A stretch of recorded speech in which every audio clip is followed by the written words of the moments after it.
Oi,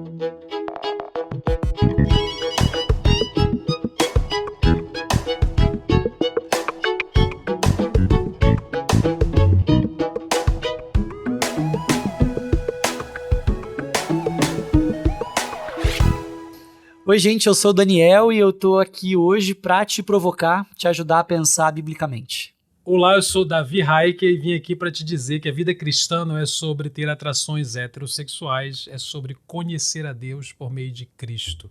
Davi, obrigado por aceitar o nosso convite, estar aqui com a gente. Te peguei meio no caminho, assim, né? Indo para um lugar, te pego aqui, a galera tá empolgadíssima de te receber, a gente tá muito feliz por ter você com a gente. É um prazer, uma maravilha estar aqui com vocês, muito obrigado, eu espero aí contribuir, né? E aqui, quando eu cheguei aqui, eu falei, mano, cheguei em Nárnia. Eu pensei que ia encontrar tipo um monte de concreto, velho, mas é uma floresta, mano. Floresta com plástico, mas olha que politicamente com umas tendas, né, velho? Não estamos muito certo. Mas vocês vão ajeitar isso aí. Vai, parabéns. É questão de tempo. E aqui vai dar muito certo esse podcast, mano. Eu tô com medo. Olha aí, vai dar certo. olha aí. A gente vai... Ou a gente é cancelado, ou vai ser celebrado. Bom, celebrado eu não tenho a esperança nunca. Isso, mas cancelado é mais fácil, não tem né? nem beleza pra isso, né? Tem muitos problemas. O Davi, deixa eu falar que ele tava esnobando aqui agora há pouco, ele falou, ai, meu cabelo deve estar despenteado. Eu falei, o cara quer falar de cabelo pra mim, meu. Não, mano, muito eu já cheguei sentindo a Ivete Sangalo, né? Preocupado com a aparência, como se pudesse salvar, mas, velho, estamos aqui, vambora, o que é importante é as ideias, não as pessoas. Mentira, as pessoas são importantes. É bom, tá vendo? Beleza. Davi, de verdade, a gente tá feliz demais de ter você com a gente. A gente vai falar de um tema que, assim, é caro para a igreja, é caro para a sociedade, e eu imagino que você deve tomar muita pancada por falar sobre isso. Deve apanhar dentro da igreja, deve apanhar de gente de fora da igreja, mas a gente não tá muito aqui para agradar mesmo, então, para agradar pessoas, né? E a gente vai falar de sexualidade. Eu queria que você contasse um pouquinho pra gente, assim, de onde que esse assunto começou, o que te despertou para esse assunto, por que que isso virou uma pauta para você. Especialmente para falar disso dentro da igreja, você foi muito corajoso, né? Então, como que começou essa história na tua vida? É isso mesmo, né? Quer dizer, a sexualidade é um tema muito complexo, a gente às vezes fala muita besteira, precisa estudar, precisa perceber muita coisa. Eu não comecei por causa de uma grande questão pessoal, que muita gente tem um grande testemunho. Eu né? vi essa semana lá, alguém perguntou se você tinha alguma dificuldade nessa área, tal. Não é nada com isso, né? Cara, o meu testemunho é muito chato. Eu sou bisneto de pastor, meu avô era pastor, meus pais são pastores, eu sou pastor, é quase uma maldição hereditária. Mas eu tô brincando, né? E aí, eu crente, fui ficando crente, crendo que desviei, nunca matei ninguém, nunca cheirei orégano, nunca engravidei a filha do baterista, nunca roubei, nunca mudei de sexo 3 vezes. Ser o filho do pastor e não fazer esse tipo de coisa não, já é muito difícil, cara... eu não segui ali a linha, né, da tribo. Então, cara, muito chato. Eu conto meu testemunho e a galera desvia, não converte, entendeu? Tipo, fala assim, monótono, dormir. Deixa eu falar de outra coisa, então. Vou falar do testemunho fake, eu devo inventar um testemunho qualquer dia desse. Eu vou falar, cara, tu sabe de onde eu saí, velho.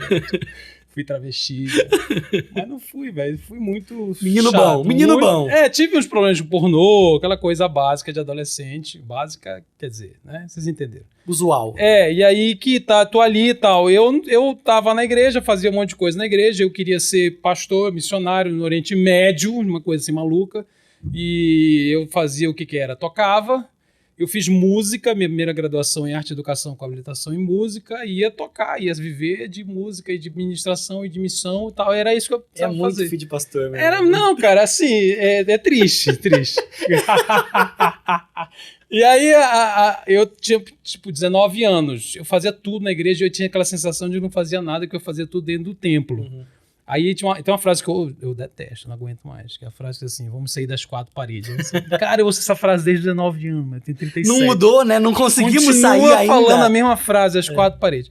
Aí, até no metaverso deve ter 4 paredes. E eu pensava assim, cara, eu não faço nada, eu tava muito chato. Sabe aquele culto de terça-feira, que tem ninguém, você tá na bateria, assim... Ó, aqui na igreja a gente aboliu. Já não tem mais? Não tem nada, não tem. Massa, não tem.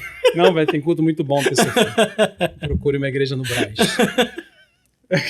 E aí eu tava assim, cara, eu não faço nada, eu preciso fazer alguma coisa. E eu tive uma ideia brilhante, assim, uma coisa original, ninguém nunca pensou. No Brasil, no mundo, a primeira pessoa que fez isso fui eu. Foi sopa para morador de rua.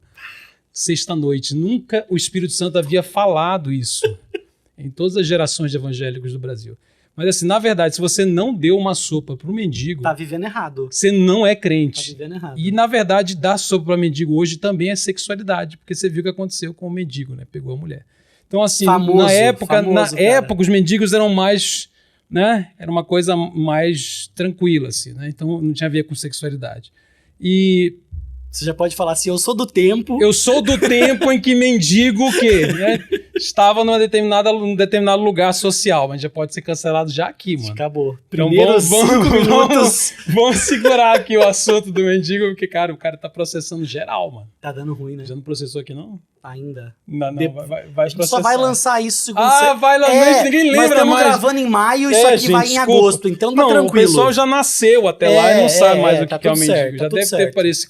Qual será? Vamos falar assim, essa galera é muito antiga. É muito antiga, isso é meme da década passada, né? É isso. Então, gente, desculpa isso aí. Então, resgatar né, uma referência antiga. E eu tava lá e falei, vamos dar sopa, vamos. Aí pegamos uns 3 desocupados. E fomos pra rua. E a gente começou a interagir com o pessoal, aquela coisa básica, que era muito legal, inclusive foi bacana. Foi uma experiência bacana e a gente voltava no mesmo lugar toda semana. Então era uma estratégia de conviver, de relacionar minimamente. Não era só dar um panfleto, uma comida e ir embora. Então era conhecer, né, aquele pessoal ali na rua. Aí começou a conhecer, e o que aconteceu? Nada, absolutamente nada. A gente era muito retardado mesmo, assim, muito devagar, ruim. E aí tinha uns travestis próximos ao pessoal que dormia ali. Esses travestis, o que a gente olhou e percebeu o quê? Também não olhou e não percebeu nada. Eu tô dizendo a verdade para ti, eu nunca planejei fazer isso aqui, eu nunca pensei que eu ia fazer, eu não tinha nenhum motivo óbvio para fazer. Eu não tive, falando sério, eu não passei por atrações homossexuais, eu não tenho, o pessoal jura que eu tenho, mas eu não tenho uma decepção, atração bissexual, homossexual, não sei o quê, conflito de gênero. Eu não tive nada. E eu estava na rua fazendo isso. Eu não olhei para o travesti, tive uma visão. Deus me chamou aqui. Deus agora me falou, abriu assim. O pessoal fala, vai começar ministério e fala assim: eu estava em Israel. Eu estava em Israel. Todo mundo começa o ministério em Israel ou em Dubai. Eu preciso ir para Israel. Eu ou nunca Dubai. Fui. Dubai é massa. Nunca fui. Se puder juntar, melhor ainda, né? Velho. É isso aí. É a mistura do Brasil com o Egito. Uma coisa antiga também. Molecada não vai entender. Não, se você não entendeu a referência... Procura no YouTube, não, eu lamento. Eu não vou explicar. Vocês entenderam? Que nós estamos com 2 milhões. Eu não vou explicar. Ó, não, isso aqui denunciou a idade já. É velho. Bruninho não sai do... O El Chan. É o Chan, Bruno. Tá bom. O Bruno é uma pessoa virgem, praticamente. Uma pessoa santa ali, ó, velho. Graças a Deus. Não, completamente santo. Menino bom. É você. É esse cara aqui? É você. Esse cara é o quê? Naquela É época. o anjo. Ó. Agora, já distribuiu sopa, Bruno? Não, velho. Mas nós vamos agilizar isso em breve. Deus tá tocando sopa aqui hoje, viu? Você se prepara pra mobilizar esse movimento. Manda o iFood. Mas manda o iFood, porque hoje em dia tá melhor. E aí eu não tinha motivo, assim, aparente, óbvio. Então, quem começou o ministério foi um travesti. Ele se aproximou, sem ser chamado, e perguntou, não tem sopa pra gente, não? Sopa ou café, ou mingau, sei lá o que tava na hora lá. E deste cara, ele olhou, fez isso, a gente falou, olha, tem um povo ali. É muito retardado, é tardado mesmo. E aí começou a conversar com eles. Eu te juro que foi isso, mano. Começou a conversar com eles. Na conversa a gente percebeu algumas coisas. A primeira coisa, a nossa ignorância. A gente era novo, 19 anos, estou falando. 20, 19 anos. E a ignorância com relação ao que era aquilo. A minha esposa, que na época era minha noiva, que já estava comigo, ela conhecia um pouco mais do universo, essa coisa LGBT, por causa de um tio que conviveu com ela. Ela também não passou por grandes questões, não teve. Mas o tio convivia, ele era um transexual, na época mais denominado como travesti. Então ela tinha certa entrada nesse universo pela convivência com o tio. Eles se deram muito bem com ela, mais até do que comigo, pela figura feminina para eles era melhor, pelo menos aquele grupo ali. E rolou uma conversa e a gente percebeu, cara, o que é isso? O que faz? Como assim? O que significa? Isso caiu pra vocês? Caiu assim. E aí, por isso que o pessoal me pergunta no Instagram assim, o que te inspirou? Eu falei, a minha ignorância. Você quer uma coisa mais inspirativa do que a sua ignorância? Você não saber? Você tá diante do negócio e fala assim, mas eu tô num planeta. Isso aqui tá em outro planeta. Você precisa mandar uma sonda, né, pra né, ver se há vida naquele solo da existência. Era isso, eu não fazia ideia do que era e aquilo me intrigou. Ao invés de me reprimir, não, mas não tem nada a ver comigo, mas eu não, me constrangia. Me constranger. Ao invés de falar assim, mas por que eu vou me meter nisso? Vão me confundir. E vão me confundir mesmo. Até hoje me confundem toda hora. Você está me confundindo agora, que eu sei. Então, eu não me reprimi. Aquilo me instigou. Falou, cara, mas não tem quase ninguém falando disso. Há 17 anos atrás, menos ainda. Bem menos.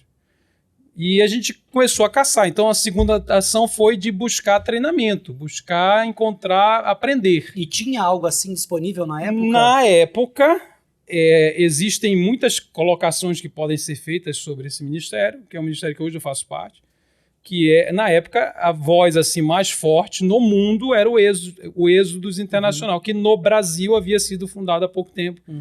E aí eu já vou dando a preliminar de que tudo que acontece no Êxodo dos Estados Unidos não tem absolutamente nada a ver com o que acontece no Brasil.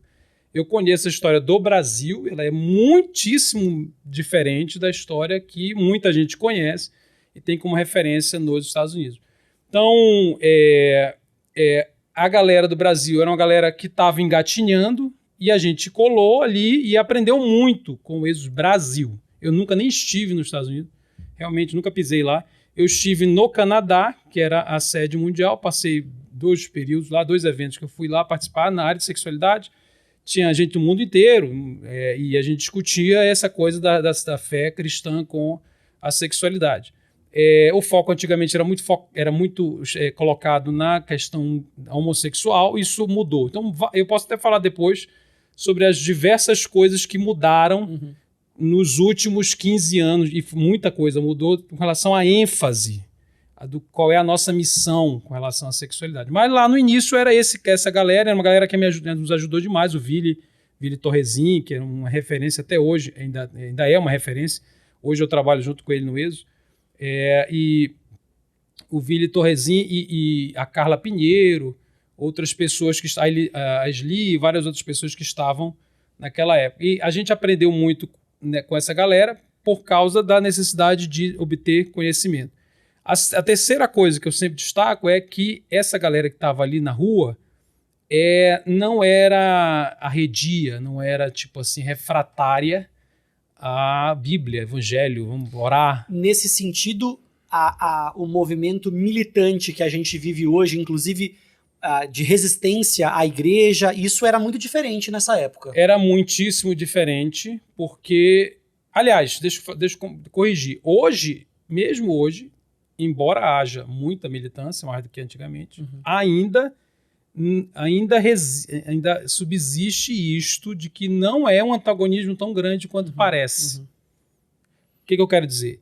Entre igreja e os denominados LGBTs, não há um antagonismo tão ferrenho quanto parece, porque o antagonismo ele é mais acirrado no campo político, no campo mais ideológico, social, político. As relações, quando elas se tornam mais espontâneas, relações mais de boa da vida cotidiana, em geral, a galera está conversando. Porque essa galera que se denomina LGBT tem background cristão. E essa é outra constatação que eu ia fazer. Eles haviam saído de igrejas, eles haviam saído de famílias cristãs. Então eles cresceram, muitos deles, a maioria absoluta, cresceram ouvindo Cassiane mais do que você.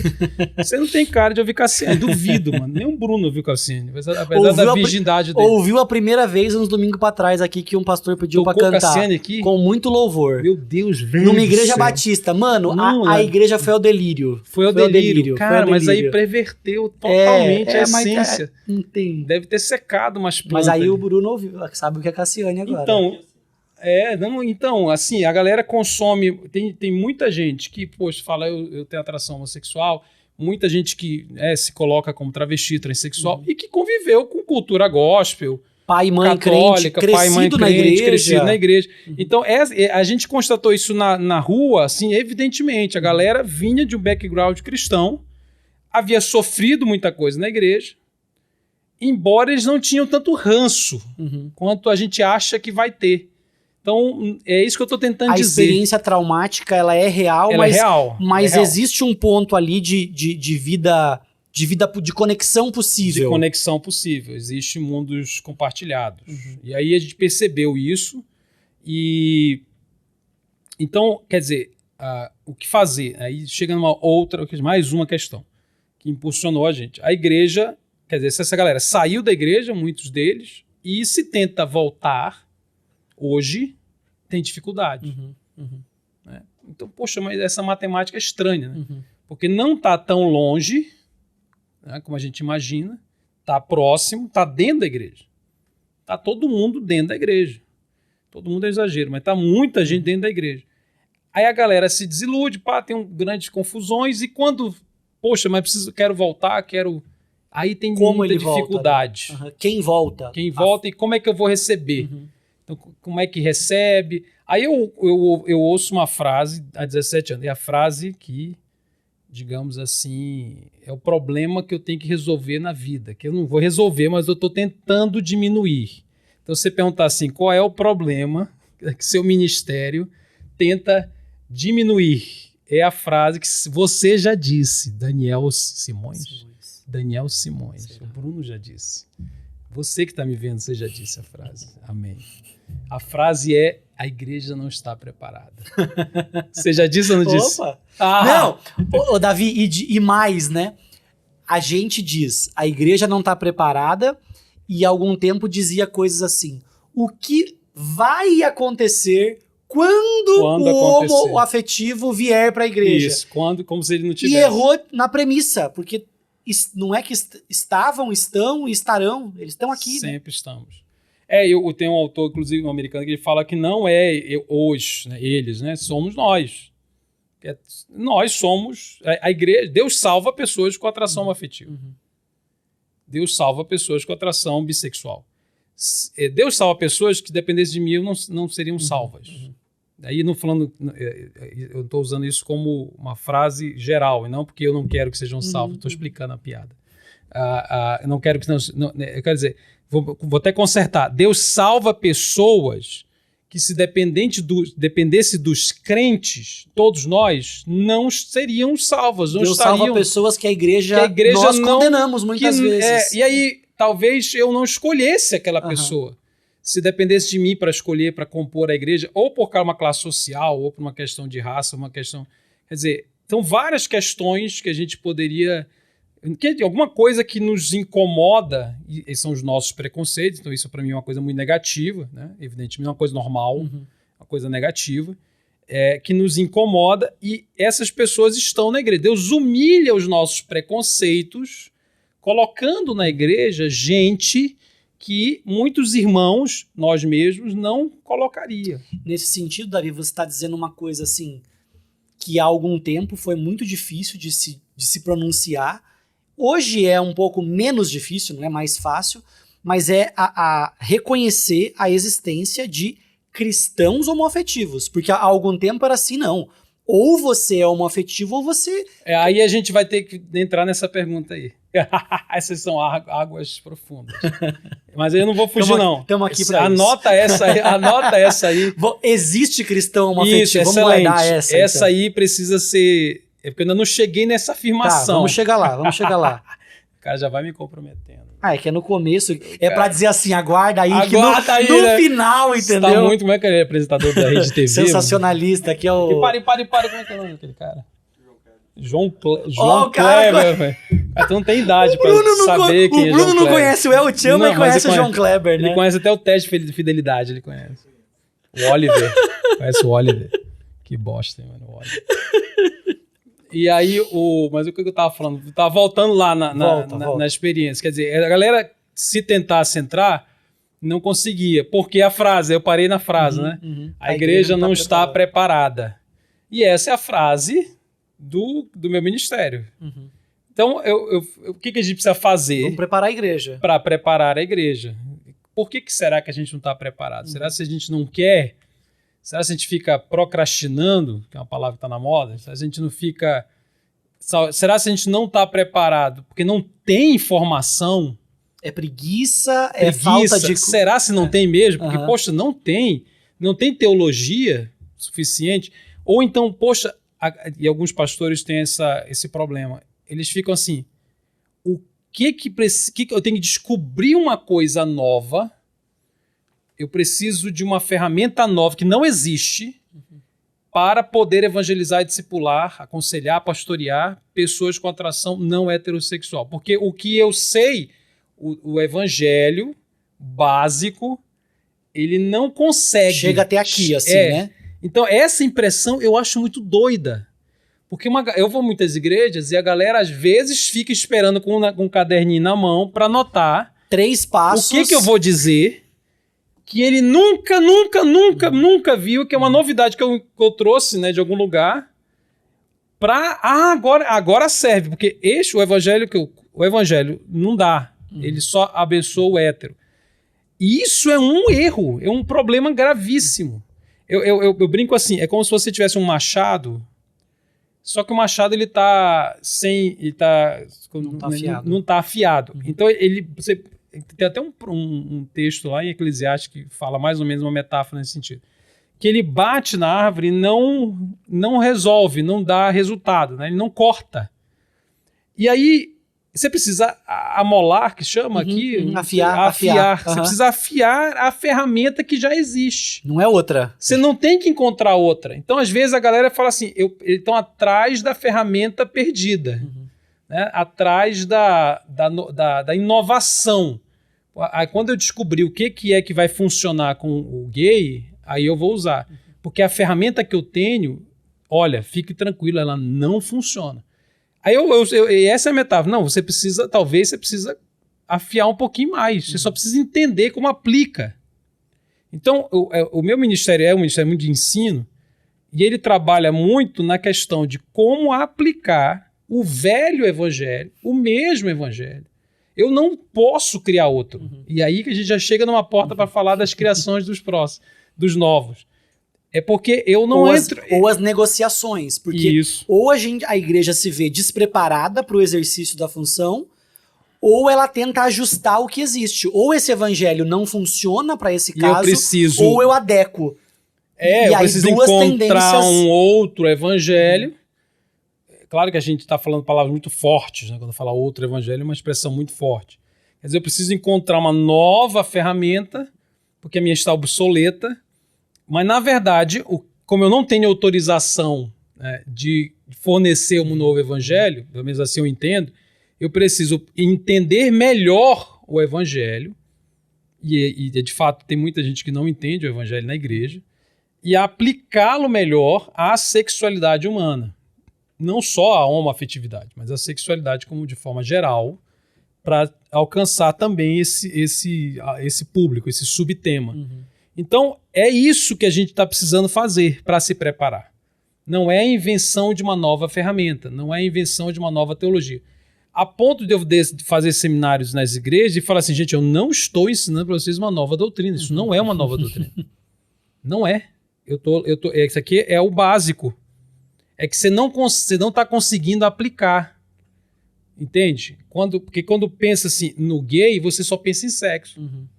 Você convive com um cara que é heterossexual, ou estereótipo tranquilo, de boa, né, o padrão, você nem lembra de sexo, você não pensa em sexualidade. Pensa na pessoa. Pensa na pessoa. Processo de santificação. E agora, se aparecer um travesti, isso é sexo. Não, como é que eu vou falar de sexo? Como é que eu vou falar de sexo? Mas por que você está ganhando? Isso é uma propaganda de absorvente, eu ia falar. De preservativo. Absorvente, mas que tirar absorvente da bola, cara. Que frase infeliz.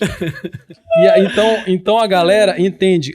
Quer dizer, nós precisamos aplicar isso, entende? A questão da sexualidade. Esse é o nosso maior desafio.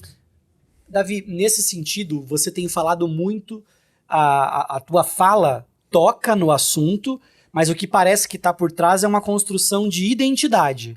É muito interessante que às vezes as pessoas fazem lá perguntas, se abre na caixinha, e a pessoa faz uma pergunta, é possível, e constrói, o gay, aí você diz, mas o que você quer dizer? O que é essa pessoa gay? Ela é a pessoa que tem atração, ela é a pessoa que está vivendo uma relação sexual, homoafetiva, o que você quer dizer com isso? E a gente está o tempo inteiro lidando com o conceito que é trazido pra gente. Exatamente. Então, por exemplo, eu tenho 33 anos, eu cresci ouvindo, não sei se eu vou poder usar a expressão, se eu não puder depois a gente tira, chamando os caras de viadinho.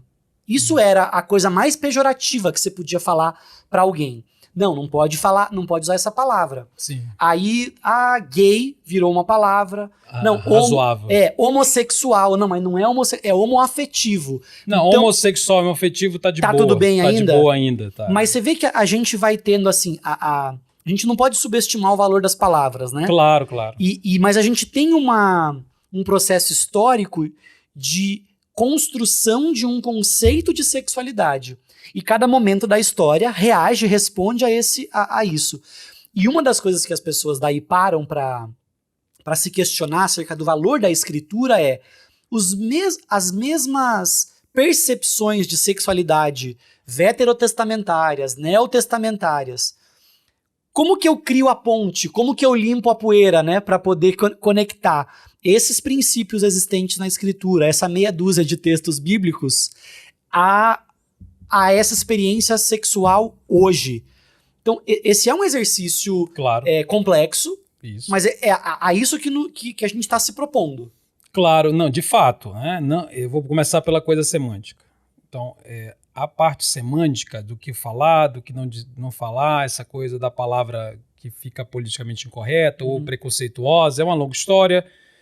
Hoje, a palavra que mais desaconselhada é a tal do homossexualismo, que o pessoal já pega no pé. Eu acho assim, mas tem um pessoal que fica dizendo, mas tá certo, porque o ismo não é isso não, o pessoal que tá... Eu, sinceramente, eu acho assim, fala homossexualidade porque é menos um problema, não vai mudar nada. Então não você não chega nada. Negativo na conversa né? Porque você vai ficar discutindo se é ismo, ad. Fala ad, uma sexualidade que acabou. Isso é uma batalha inútil. Do meu ponto de vista, inútil. Mas essas palavras todas sofreram e sofrem mudanças assim, profundas no que significa, no que elas querem dizer. Então, você tem ideia, a palavra homossexualidade surge antes da palavra heterossexualidade, no final do século XIX. Ele era um termo técnico, médico, para diagnosticar uma espécie de transtorno no século XIX. O DSM trazia isso daí. Não sei nem se existia DSM, mas ali quando a psicologia estava se constituindo ciência, então começa a falar em homossexualidade, era muito pejorativo, era técnico médico. Não foi a igreja que cunhou o termo. Foi a igreja que cunhou. Não foi a igreja que atacou. Inclusive, a pessoa fala, mas vocês, padres, pastores, deram choque nos cérebros dos gays. Aí vê um filme e tal, e o choque, a terapia existiu mesmo. Só quem fazia eram psiquiatras. Não era o padre. Coitado do padre. Né? O padre estava lá. Mas aí o discurso era preconceituoso? Provavelmente.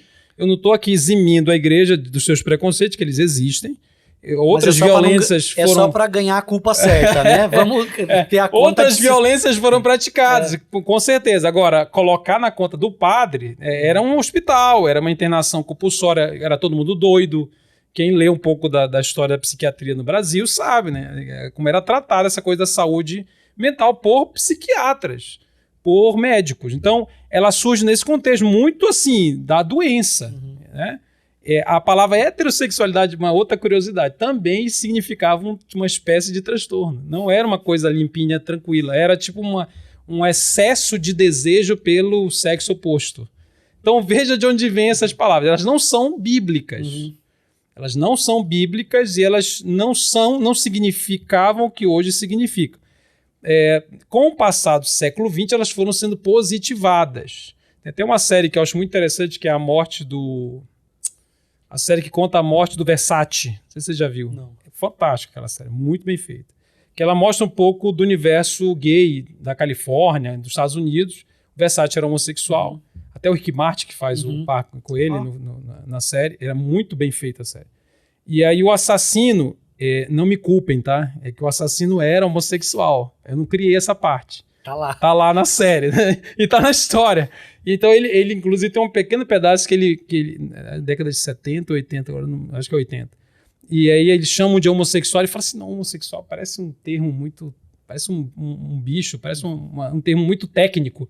Homossexual. Você para pensar, é muito técnico, né? Heterossexual, parece uma designação de laboratório. E na época ele fala, não, eu sou gays, né? E não é homossexual. Então essas coisas, elas são muito confusas porque elas têm origens muito diversas, vão sendo alteradas. E aí você tem esses termos que não são bíblicos.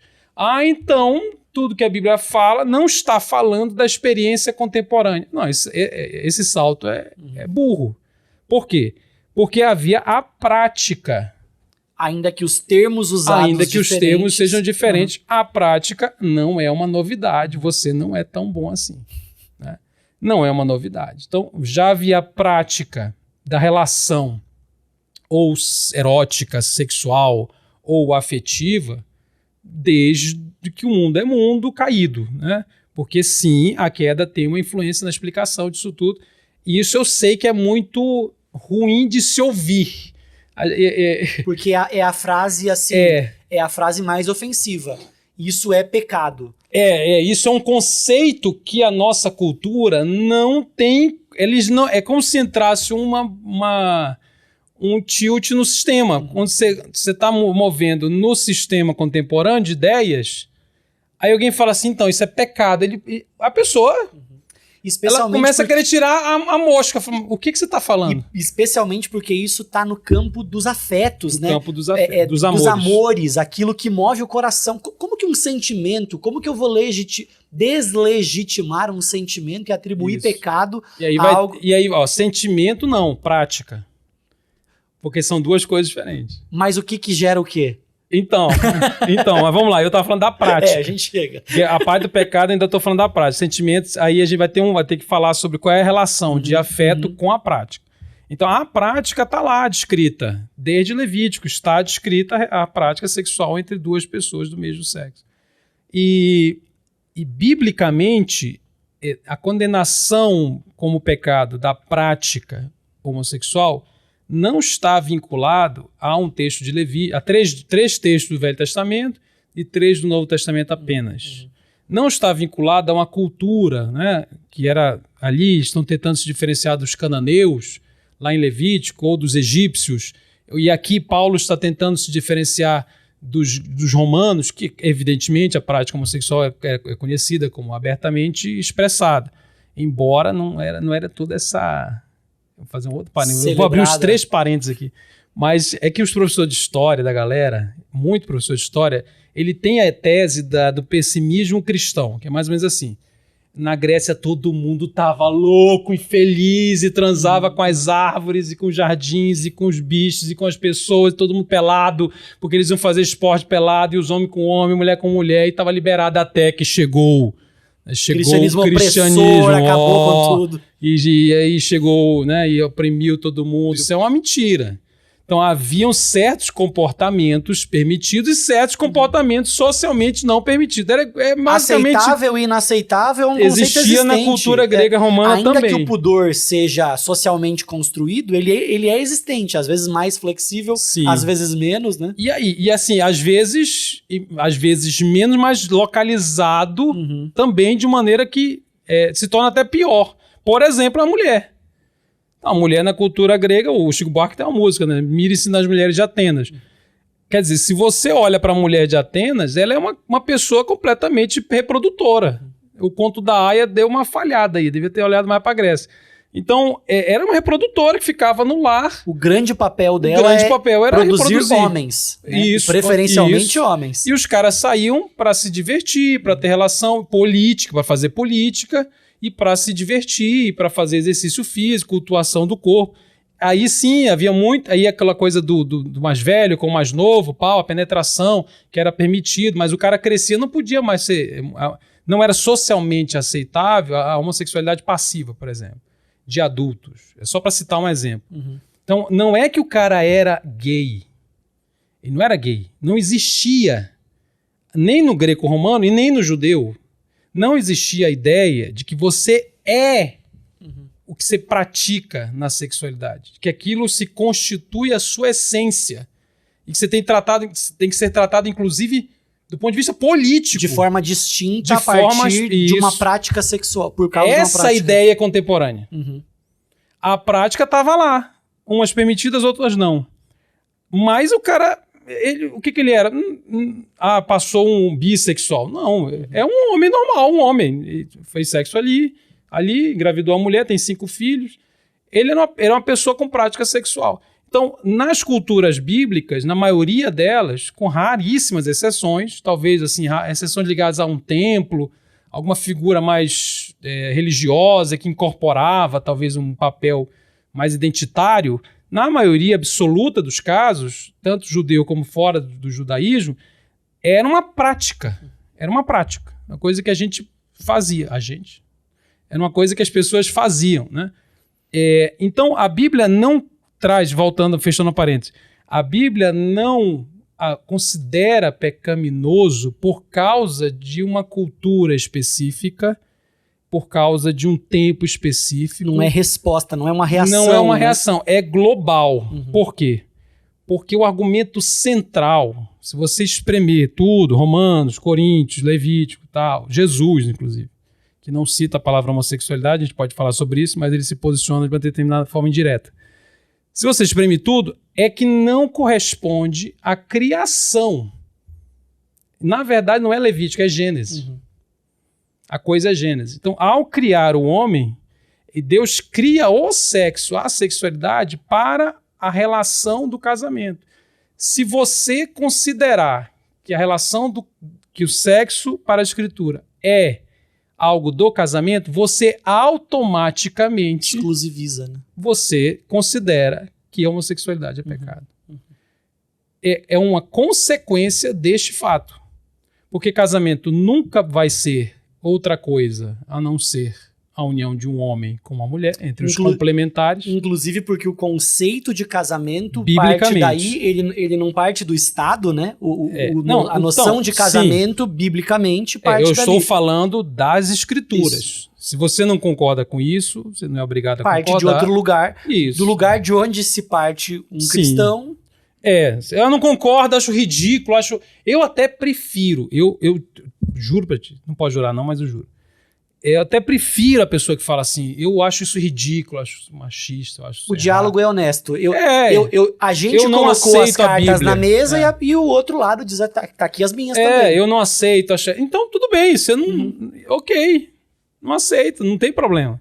Mas se você diz, não, a Bíblia é a palavra de Deus, é ela que é a minha regra de fé e prática, e chega numa conclusão de que eu não cheguei nessa conclusão. Pois é, pode se discutir. Pode se discutir. Não, eu digo assim, pode se discutir, porque tem gente que vai dizer que não, o sexo não é criado para o casamento. Que eu acho uma ideia teologicamente muito difícil de ser defendida. Mas se você chegar nessa conclusão, você está dizendo automaticamente que a prática fora do casamento não é a vontade de Deus para você, independente se ela é com homem ou com mulher. Entende? Então, não é uma posição localizada, é a essência da criação do homem e da mulher e da união dos complementares. Isso nunca vai poder ser realizado por uma relação homoafetiva. Entende? Assim como tem várias relações heteroafetivas que também não vão realizar isto. Então, poxa, mas isso é muito radical. Poxa, mas isso, meu Deus, você está dizendo que é só o casado. Gente, é o que a Bíblia vai nos informar. A gente não está criando uma coisa. Exatamente. Como eu vou... Aí é aquilo que eu falei, né? Como é que eu vou aplicar isso nos nossos dias? Eu vou precisar aplicar com muita... alguns termos, né, que a gente precisa usar, né? Com empatia, com gentileza. Você vai conversar, você não vai excluir a pessoa. Chegou, então para entrar na igreja tem que ser casado. Não, na igreja vai entrar todo mundo. Todo mundo. Isso aqui é o discipulado. Você quer viver a partir do evangelho? O evangelho é isso. Então, voltando à tua pergunta, que você falou de identidade. Eu quero tocar neste assunto. Preste atenção. O James Smith diz que por trás de toda pedagogia existe uma antropologia filosófica. O que ele quer dizer? que toda vez que você toda vez que você está ensinando o ser humano, você deve considerar quem é esse ser humano, como é que ele aprende. Então, ele aprende a partir da razão, ele aprende a partir dos afetos. Então, o Smith vai nesse sentido. Eu digo que para cada fala semântica dessa, eu sou homossexual, existe da mesma forma uma antropologia filosófica. Quer dizer, eu preciso perguntar como é que eu vou definir esse ser humano? Como ele está se definindo? Então, quando eu tomo os meus afetos como base para construir a minha identidade, eu crio... É uma maneira de enxergar o ser humano, é uma antropologia, entende? É uma maneira de pensar o ser humano. O ser humano, para deixar fácil o pessoal entender, o ser humano pensado a partir dos seus afetos. O ser humano, a sua essência estabelecida, enraizada nos seus afetos. Eu sou o que eu sinto. E isso é uma tendência dos nossos dias. É a grande tendência dos nossos dias. Mas nem sempre foi assim. Nem sempre foi assim e as escrituras não reconhecem essa construção. Eu acho que isso é importante de ser dito porque a gente vive hoje, a gente vive nesse tempo. E às vezes fica quase inimaginável conceber que houve um momento da história em que não foi assim. Mas esse momento existiu. E nós estamos lendo uma escritura que nos comunica uma outra antropologia. Então, para mim, a diferença não é assim, apenas regra moral. O contemporâneo relativiza todas as regras morais, a Bíblia trabalha com absolutos morais, com faça isso aqui, Deus é o Criador, Deus estabelece. Isso também existe, evidentemente, mas isso é consequência de duas antropologias, duas maneiras de enxergar o ser humano que entram em conflito, que colidem. Porque aqui você é o que você sente e você nem percebe que faz esse movimento, porque se eu sinto, eu sou, e se eu não praticar o que eu sinto, eu não sou autêntico, que é outra palavrinha fantástica. Eu não sou autêntico. Autenticidade quer dizer, eu não me realizo como eu. É quase uma hipocrisia, né? Como que eu sou uma farsa. Eu sou hipócrita. Por quê? Porque eu sinto coisas e não faço. Aí você tem três coisas, que eu sinto, quem eu sou e o que eu faço. E virou uma coisa só, né? Juntou esses três. Todo mundo, essas três coisas estão trabalhando. E essas três frases são interessantes porque elas basicamente resumem o discipulado cristão. Então, eu quero discipular, eu quero aconselhar, eu quero pastorear melhor a galera que está aí com essa coisa toda, né? LGBT, né? O que você vai fazer? No dia a dia você vai trabalhar com a questão, o que eu sinto, quem eu sou, como eu defino quem eu sou. A pergunta mais difícil não é quem eu sou. A pergunta mais difícil é o que eu vou usar como referência para responder quem eu sou. Né? Qual é a pedra? Né? Que eu vou subir para dizer quem eu sou. E tem as pessoas têm a falsa sensação de que elas estão fazendo isso. Não, eu estou definindo isso. Sim. E é difícil reconhecer os mecanismos que operam para que eu me defina da forma como eu estou me definindo. Quais são as bases que eu estou usando? A questão é quão consciente a gente é das bases. Todo mundo parte de algum lugar, mas quão consciente a gente é desse lugar de onde a gente está partindo, dos princípios. Há um grande exercício de tornar consciente. Eu não sei se era o James Sire que falava sobre isso, agora eu posso estar errado. Mas eu acho que era o James Sire, ele falava sobre tornar consciente aquele livro do elefante. Dando o nome ao elefante. Ele tornar consciente é um exercício bastante transformador e difícil. E tornar consciente não é que deixa de ser inconsciente, que você é inconsciente, mas você começa a se dar conta. Então, eu estava falando das três frases. Então, o que eu sinto, o que eu sou, o que eu vou usar para definir, e o que eu faço, que são as minhas práticas, são as minhas liturgias. São as minhas liturgias afetivos sexuais, que adorarão determinados deuses. Que a gente desemboca lá em James Smith de novo, que é o que eu amo. Porque no final é o que eu amo mais, que é a pergunta mais importante. E das quatro, essa é a mais importante, mas essa talvez é uma construção que você só vai entender se entender as três.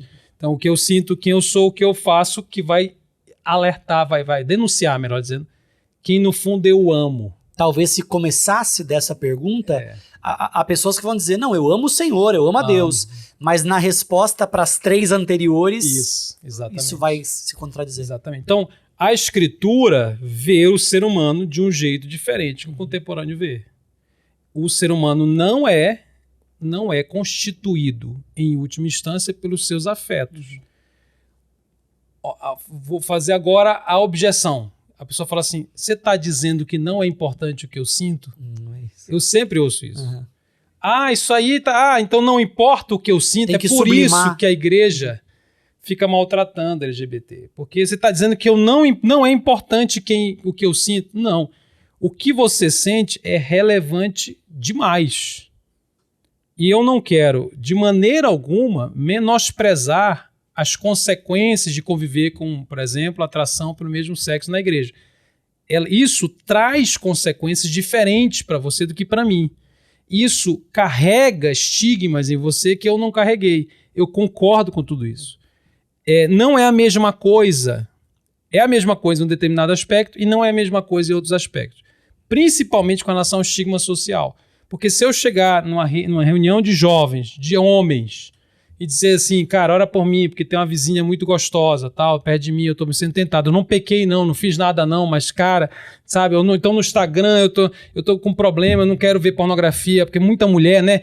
A galera vai olhar pra mim, os homens, né, falar assim, é isso mesmo, cara, poxa, difícil mesmo. Vai ter compaixão por isso, vamos lá, tamo junto. Na verdade, a gente vai até achar engraçado, a gente vai achar, na verdade, que a tentação hétero confirma a masculinidade, eu fico até feliz, olha como eu sou macho. Eu já ouvi uma frase, uma pessoa falou assim, eu prefiro ter um filho safado do que ter um filho viado. E porque assim, o cara deposita a esperança dele, essa luta diz algo sobre meu filho, ele é safado, pelo menos ele não é gay. A safadez evangélica. E aí você fala assim, dentre os muitos pecados, que bom que é esse. Né? Eu tava no retiro de jovem, mano, uma vez. E aí o cara foi dar um testemunho, né? Falei, cara, eu tenho medo de testemunho. Mano. Tem que pedir antes. Aqui a gente pede antes. Deixa eu ouvir antes pra... E o cara foi dar o testemunho, velho. E aí o cara falou que eu era no mundo, eu tava no mundo, eu peguei homens e homens e homens. E ele foi gay, eu era gay, e não sei quantos. Aí Jesus me alcançou. Eu falei, que legal. E aí eu converti e tal, e aí eu tô aqui, tá aqui minha noiva. E a galera foi empolgando, né? E tá aqui minha noiva. E ela tá grávida. E a galera bateu palma. Cara, eu olhei aquilo e falei, mano, o que tá acontecendo? Que assim... Mas eu fiz as contas, dentre os pecados, né? É um pecado evangélico. Né? Tradicional. Com lastro. E pelo menos venceu o outro, que é pior, né? Não, aí o cara olha fala... É um mundo doido. Aí o cara fala... Porque a gente faz conta, né, mano? Engravidar a noiva. Vocês são malignos, vocês são maldosos. Vocês pensam o mal da pessoa e você fica fazendo engravidar a noiva. Tá errado. Então eu fico imaginando eu contando que engravidei minha noiva, ia ser um desastre, né? Se fosse eu. Mas você entende que o cara tá pecando certo? Agora ele tá pecando certo. É que a galera acha que a heterossexualidade cobre uma multidão de pecados, entendeu? Então se o pecado é heterossexual, então ele é de boa. Então voltando à reunião de homens, isso confirmaria um monte de coisa, ajudaria. Agora, se eu chegasse na mesma reunião e falasse o quê? Que a minha tentação, e não era pecado, era tentação, é de cunho homoafetivo, que era um vizinho, que era um cara, como é que ia ser a reunião? A gente não sabe nem o que falar, a gente começa a ficar nervoso. Muito provavelmente. A pessoa se sente desconfortável de estar na presença do cara. E eu não falaria, na verdade. Quer dizer, eu não falaria. Então, o discipulado, o pastoreamento, a irmandade dentro da igreja é afetada pelo tipo de tentação. Não é nem... prática, não é a prática. É o sentimento. É a tentação que o cara está sentindo, está vivendo. Quer dizer, então, é diferente sim. Então, você que está ali, essa pessoa precisa lidar com uma série de estigmas que o outro que não tem essa questão não lida. Então a gente precisa olhar para essa temática para compreender que Deus está agindo naquela pessoa e ela pode ter sentimentos, atrações e não está em pecado. Porque aí a gente chega à diferença entre prática e tentação. Então, para concluir apenas o raciocínio anterior, a Bíblia, então, não enxerga a pessoa a partir dos seus afetos. Na palavra de Deus, a homoafetividade, a homossexualidade é uma prática. É uma prática. Não é um elemento de identidade, não é um elemento de identidade. Constituinte do ser da pessoa. Eu lembrei o que eu estava falando. Quer dizer, por mais relevante que seja a atração, é isso que eu queria dizer. Por mais relevante que seja a atração, e ela é, não se deve negar, você não deve dizer que não tem, você não deve fingir que não tem, que eu já vi isso muito acontecer. Você não deve ficar no armário, fingir para casar. Forçar a heteroafetividade. Forçar um casamento, não namora a mulher para virar hétero. Na verdade, você não deve fazer nada do ponto de vista das disciplinas espirituais para virar hétero. Isso é uma armadilha que está acontecendo agora no Brasil. Qualquer igreja aí pede você. Tentar heteroafetivizar. Heterossexualizar. A pessoa. Eu costumo brincar que é Jesus dizendo assim, ide por todo mundo e heterossexualizar toda a criatura. Quer dizer, a pessoa começa a achar que a meta é o casamento, a meta é a heterossexualidade e Deus é o método. O Deus não. As disciplinas espirituais, a religiosidade é o método de heterossexualização. Esta pessoa vai se cansar, porque ela vai se tornar o melhor crente da igreja. Pode gravar esse filme, hein? O melhor crente da igreja. Cara, tive ideia agora, mano. Vamos patentear isso aí. Vamos lá agora. O melhor crente da igreja. Ele chega e diz assim, pastor, cara, sou gay. Ou então... É porque ele fala sou gay, geralmente ele não fala tenho atrações, porque ele acha que é a mesma coisa, né? Eu sou porque eu sinto, então é isso que eu sou. Tudo bem, já estamos falando disso. Então ele chega e fala, sou gay, eu tenho atração afetiva. O pastor fala, já sei. Pode dizer tudo que você tem que fazer agora. Eu tenho um jeito. Aí o cara anima. Fórmula. Tem um jeito. Você vai orar todo dia, vai vir para a igreja todo culto, você vai jejuar 3 vezes por semana, você vai dar o dízimo, você vai para o culto, sei do quê. Você vai fazer o encontro e das quantas, você vai fazer o curso do Davi Haik, você vai seguir o Davi, siga o Davi Haik. Você vai seguir o Davi Haik, você vai fazer o não sei o que, e ele faz. Ele começa a fazer. E de repente aquilo parece que começa a funcionar. Porque de repente deu uma diminuída. Tá dando certo. Está dando certo. Eu te juro que está acontecendo isso agora. A galera tá ali, aí começa... Aí ele vira líder de célula, ele vira líder, geralmente vai pro louvor. Começa a dar o testemunho. Louvor, mano. Geralmente ele vai para líder dos jovens, líder de jovens, né? Ele vira líder, porque ele vai virar líder, ele faz tudo que você manda, mas ele não faz porque ele tem um pai que o salvou, que diz quem ele é. Quer consertar alguma coisa. Ele não faz porque ele quer conhecer a Deus, que já o salvou, que já deu a ele uma identidade que ele não merecia. Que essa identidade não varia de acordo com o que ele sente ou pensa ou faz. Não, ele faz tudo para virar hétero, para ter uma versão de si, entre aspas, melhor, segundo os seus próprios critérios. Deus é um método para eu mesmo melhor. Você já ouviu isso em algum lugar? Quer dizer, seja a sua melhor versão. Isso não funciona, isso não é cristianismo. E ele vai fazendo até um momento que ele se esgota. Ele já está líder, ele começa a se cansar, um dia ele acorda e a atração vem com força. Porque a atração é involuntária. A atração é involuntária. Você não decide a atração que tem, você decide o que faz com a atração que tem. Mas isso não é o homoafetivo. Isso é qualquer indivíduo humano. Todos os seres humanos. Vou colocar os cristãos só para fazer o recorte. Todos os cristãos convivem com atrações que eles todos os cristãos convivem com atrações involuntárias, que se eles pudessem escolher, eles não teriam.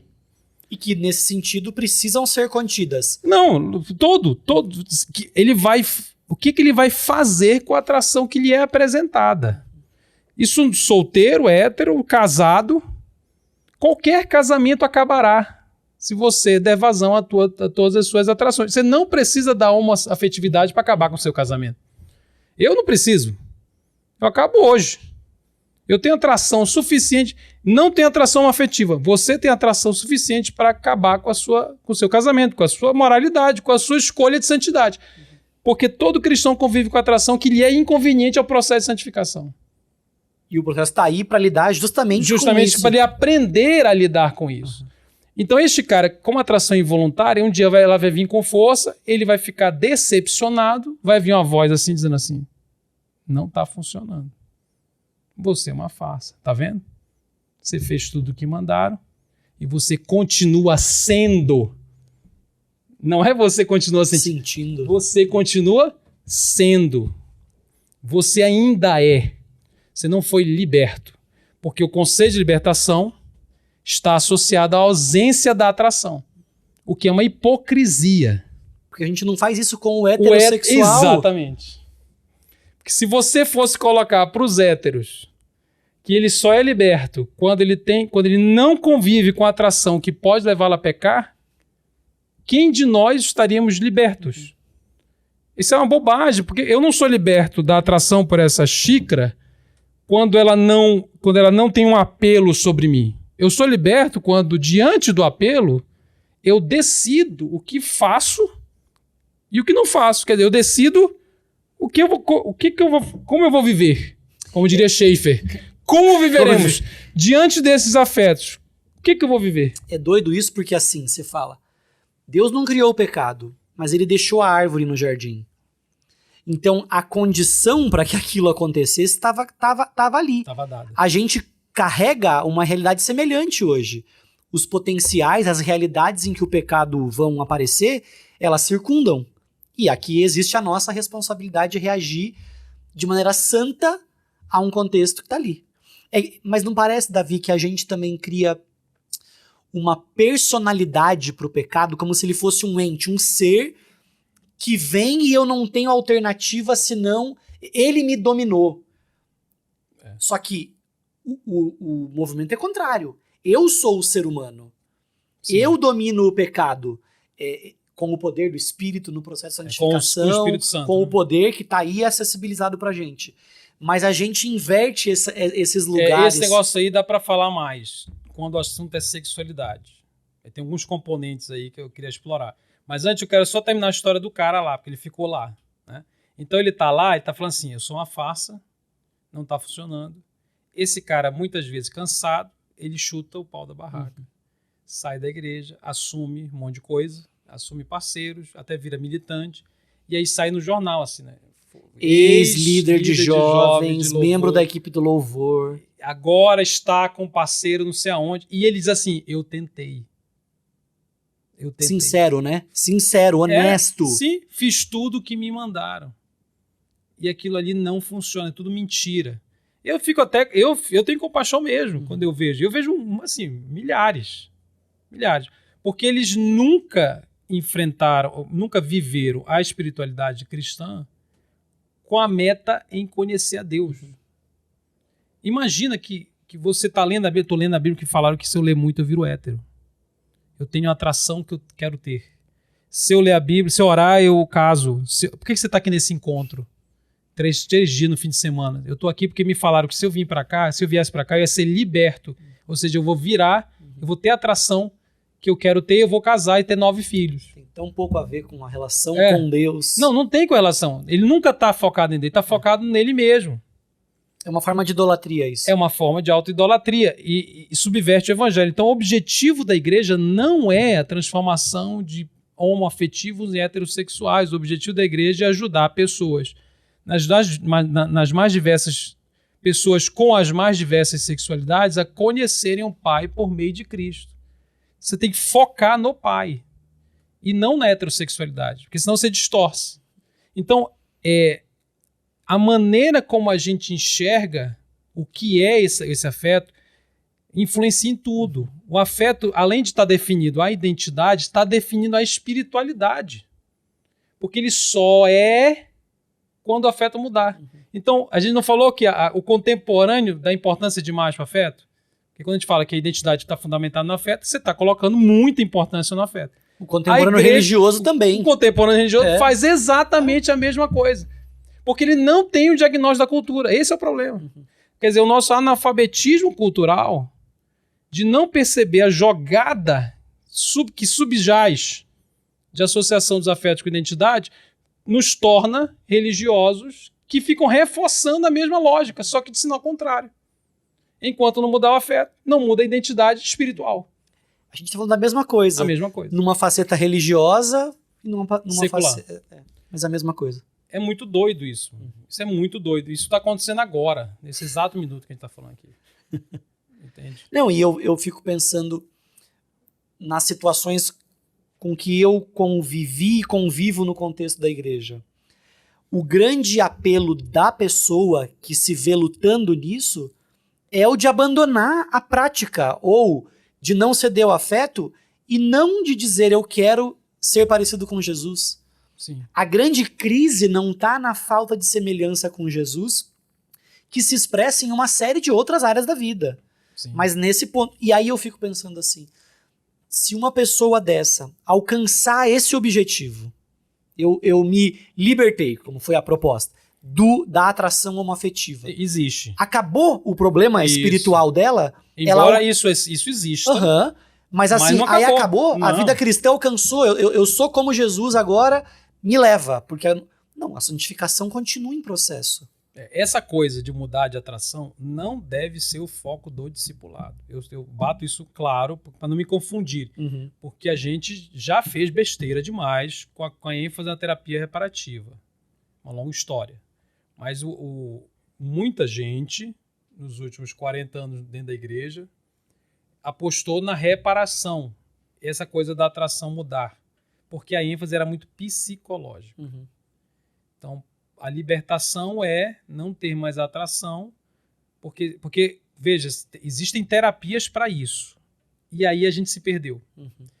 Olha que interessante. Por que se perdeu? No fundo, porque a Bíblia não faz essa discussão. Então a gente não ficou com a Bíblia, a gente acrescentou discussões que não é que elas não são válidas. Faz até sentido. Faz sentido. Algumas pessoas entendem que aquilo é importante para elas, só que a Bíblia não faz essa discussão. A Bíblia não discute nenhum modo de mudança de afeto. Não tem isso na Bíblia. Assim como não tem, olha que outra coisa que não tem na Bíblia. Por que eu sinto atração afetiva? A Bíblia não tem uma resposta psicológica, ela tem uma resposta teológica. Coisa que a igreja também, num movimento bastante tentou ignorante... explicar. Tenta até hoje. Reduz, né? Ah, não, foi abusado. Exatamente. E é igual a pessoa com uma atração ou com a prática... mas a causa... Porque a gente fica buscando uma causa, né? Porque, veja... A gente é muito viciado no diagrama, né, mano? A gente quer um esquema, a gente quer um diagrama, a gente quer uma tabela. Né? A gente quer uma tabela. Porque a gente quer entender, né? Quer entender, a igreja quer entender e explicar... de um jeito rápido e simples. Só que, mano, toda vez que você estiver diante de algo muito complexo, você vai se ferrar. Porque você vai tentar reduzir. Você vai emitir respostas reducionistas para problemas complexos. Mas tem uma tendência do cérebro de fazer isso. Se você pegar uma imagem muito complicada, teu cérebro começa a querer sintetizar, encontrar padrões. Então, é a nossa tendência. Só que aí a gente começa a fazer isso. É falta de pai, é abuso sexual, é genético. Porque o genético parece mais inteligente.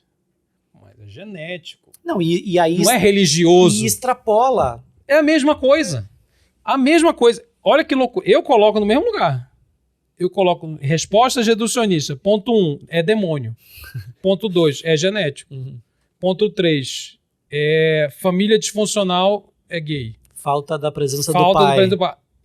Veja que cada um desses elementos, talvez o demônio é mais difícil, que talvez é o mais louco mesmo, que não tem na Bíblia. Nenhum demônio associado à homossexualidade. Não tem. Tem a mentira. Mas nunca me marcaram um gabinete na igreja para falar assim, acho que meu filho tá possuído, que ele mentiu ontem. Nunca, mano. Alguém já marcou um gabinete assim para ver o demônio da mentira? E a Bíblia afirma que o diabo é o pai da mentira, mano. Entendeu? E ninguém tá possuído pela, um monte de mentiroso pela aí. fake. A fake news tá aí, né? Então o diabo tem bastante trabalho. Não tem demônio. Então, tudo bem. Quer dizer, tirando o demônio que é o mais louco, os outros partem de pedaços do problema. Então é como se fosse uma parede. Aqui não tem parede de cimento. Aqui não sei. Tudo madeira. Isso aqui é tudo Tudo fake. Tudo mentira. Tudo WandaVision. Qualquer coisa vai entrar feiticeira vermelha e tocar aqui. Faz a boa pra nós aí. E aí, mano, você pega uma parede e fala assim, é tijolo. Aí você parece inteligente, porque tem tijolo pra caramba. Mas a parede não é um tijolo. Aquilo constitui a parede. Não, é tinta. Porque ela tá pintada. É tinta. Tem um grau de acerto. Exatamente. Mas não é inteiro. Então, todas as explicações, é genético, é demônio. O demônio, como eu falei, é mais complicado, mas é falta de pai, é abuso sexual. Essas explicações estão falando de elementos que normalmente constituem a sexualidade humana, não a do homossexual. A de todos nós, que são basicamente três eixos, que é o eixo biológico, o eixo psicológico, o subjetivo, e o eixo do aprendizado, que é o social. Mas não tem como sair disso, é só isso. Quer dizer, você tem 3 grandes eixos que se relacionaram de maneira ultra complexa e ultra individualizada. Em você é de um jeito, em mim é de outro jeito. Essas 3 coisas formaram a sua sexualidade. Agora, até que ponto é uma coisa ou outra, se foi de um jeito com alguém, vai ser do outro. Não vai, é muito diverso, é muito difícil, embora faça sentido. Então, se você conversar com alguém, ele vai começar a falar do pai, vai começar a falar do abuso. Então, não, menosprezar? Não, faz sentido, porque está falando de coisas que constituem a sexualidade. E a diferença, talvez, da influência para determinação. Sim, sim. Coisas influenciam, mas sim. Determinações não. Não, exatamente. Então, essa ideia de que você tem uma explicação da causa, ainda tem outro problema, que quando chegar na explicação da causa, que a Bíblia não faz, é onde eu estava, né? A Bíblia não diz que é o pai. A Bíblia não diz que é o abuso. Não estou dizendo que isso não influencia. Só estou dizendo que a Bíblia não entra nessa seara. Então, esta seara, por mais coerente que ela seja, e eu acho que muitas vezes ela não é dogma. Eu não posso atrelar o evangelho a isso, porque amanhã pode surgir uma outra teoria. Entende? Quando eu atrelo o evangelho a uma teoria, isso pode ser feito, mas tem que ser feito com muita cautela. Inclusive, discernindo o que é o evangelho do que é a teoria. A teoria pode fazer sentido, mas ela não é um dogma, eu não tenho que ficar pregando aquilo, eu não preciso, para discipular, eu não preciso ser psicoterapeuta, nem devo, nem pode, né? Quer dizer, não há um imperativo para que eu seja psicoterapeuta, mas há um imperativo para que eu faça discípulos. Exatamente. Então eu tenho que entender qual é a resposta bíblica. A resposta bíblica é teológica. Ela não entra na discussão da construção, da psicogênese da sexualidade. Mas aí, nesse sentido, não é um lugar em que a igreja, voltando naquilo que você falou, dessa terceirização, não foi aí que a igreja, em alguns momentos, disse: esse assunto não me diz respeito, porque ele não tem natureza teológica, ele é de natureza comportamental, então quem lida com comportamento é o psicólogo, então ele que resolva. Não, pelo contrário. Quando eu digo que a resposta é teológica, é exatamente o oposto. Tem muito a ver com a igreja. Só que a maneira como ela vai encarar, a ênfase, o que é mais importante, não vai ser ditado por uma suposta teoria psicanalítica, porque muito disso é Freud, não sei se você sabe. Muito desse negócio do pai sexualidade, e tal, vem de lá. Então, caramba, eu posso respeitar, eu posso estudar, nenhum problema. Eu posso, inclusive, atender alguém, que eu não sou psicanalista, lógico, mas eu não estou aqui demonizando nada, nem a psicologia, nem a psicanálise. Eu acho um erro demonizar. Eu só estou dizendo que se eu estou fazendo discípulos, eu preciso olhar para o que é mais... Qual é a ênfase das escrituras neste assunto? E a ênfase não é descobrir no meu passado por quê, onde foi que entrou o demônio ou o sentimento, que não seja demônio, qual foi o dia, aí quando eu encontrar eu vou desatar um nó e vai sumir a atração, que era a esperança de muita gente. E não é assim que a Bíblia conduz. A Bíblia vai dizer, poxa, isso vem da queda. E todas as vezes que... é uma explicação muito pequena, digamos assim, porque ela não entra em detalhes, mas por que a queda me afeta de um jeito e a te afeta de outro jeito? Eu tenho cabelo, você não tem. Né? Pois é. Como é que a queda te afeta, né? Com a queda capilar? Né? Porque alguns foram afetados pela queda, irmão, pela queda capilar. Então a redenção, meu amigo. Então, ele foi afetado muito com a queda capilar. Então, assim, como é que a queda afeta? Caramba, é verdade, parece meio aleatório, né? E essa explicação também não está lá. Como a queda vai nos afetar exatamente. E tem a ver com a minha história, tem a ver com a minha constituição biológica, tá, de novo. Com a minha história familiar. De novo vai cair naquelas três coisas. Ou seja, a escritura vai associar a prática e não a pessoa, e não o sentimento, vai associar a prática a outras coisas. Quer dizer, eu estou praticando algo que não é a vontade de Deus para mim, porque, no fundo, eu vivo para mim mesmo. E eu preciso aprender a viver para Deus. E aí eu vou ter uma outra relação com os meus afetos e com as minhas práticas. Então, o discipulado ele é totalmente diferente dessa coisa da reversão da atração. A atração não é o centro. Ela é importante, ela é relevante, mas ela não define o ser humano e nela não deve estar o termômetro que mede se eu sou de Deus, se eu sou salvo, se eu já sou liberto, porque seria um termômetro furado para os outros. E uma coisa que eu não falei atrás, presta atenção, assim, ó. Eu sempre falo isso na igreja, eu falo assim, eu sou brasileiro. Eu sou brasileiro. É uma característica importante sobre mim? Claro que é. Ser brasileiro influencia a minha vida? O que eu como, a forma Lógico. que eu reajo, tá ali. Então, ser brasileiro é uma característica muito relevante, mas é assim, esta é a minha identidade fundamental? Essa é a pergunta. Deus me olha e vê um brasileiro, aí depois vê um... Ele me vê... Como é que ele me vê? Né? Ser brasileiro distingue a forma como Deus me vê? Exatamente. A Bíblia me enxerga a partir do eu sou brasileiro, por mais relevante que ela seja. Eu sou branco.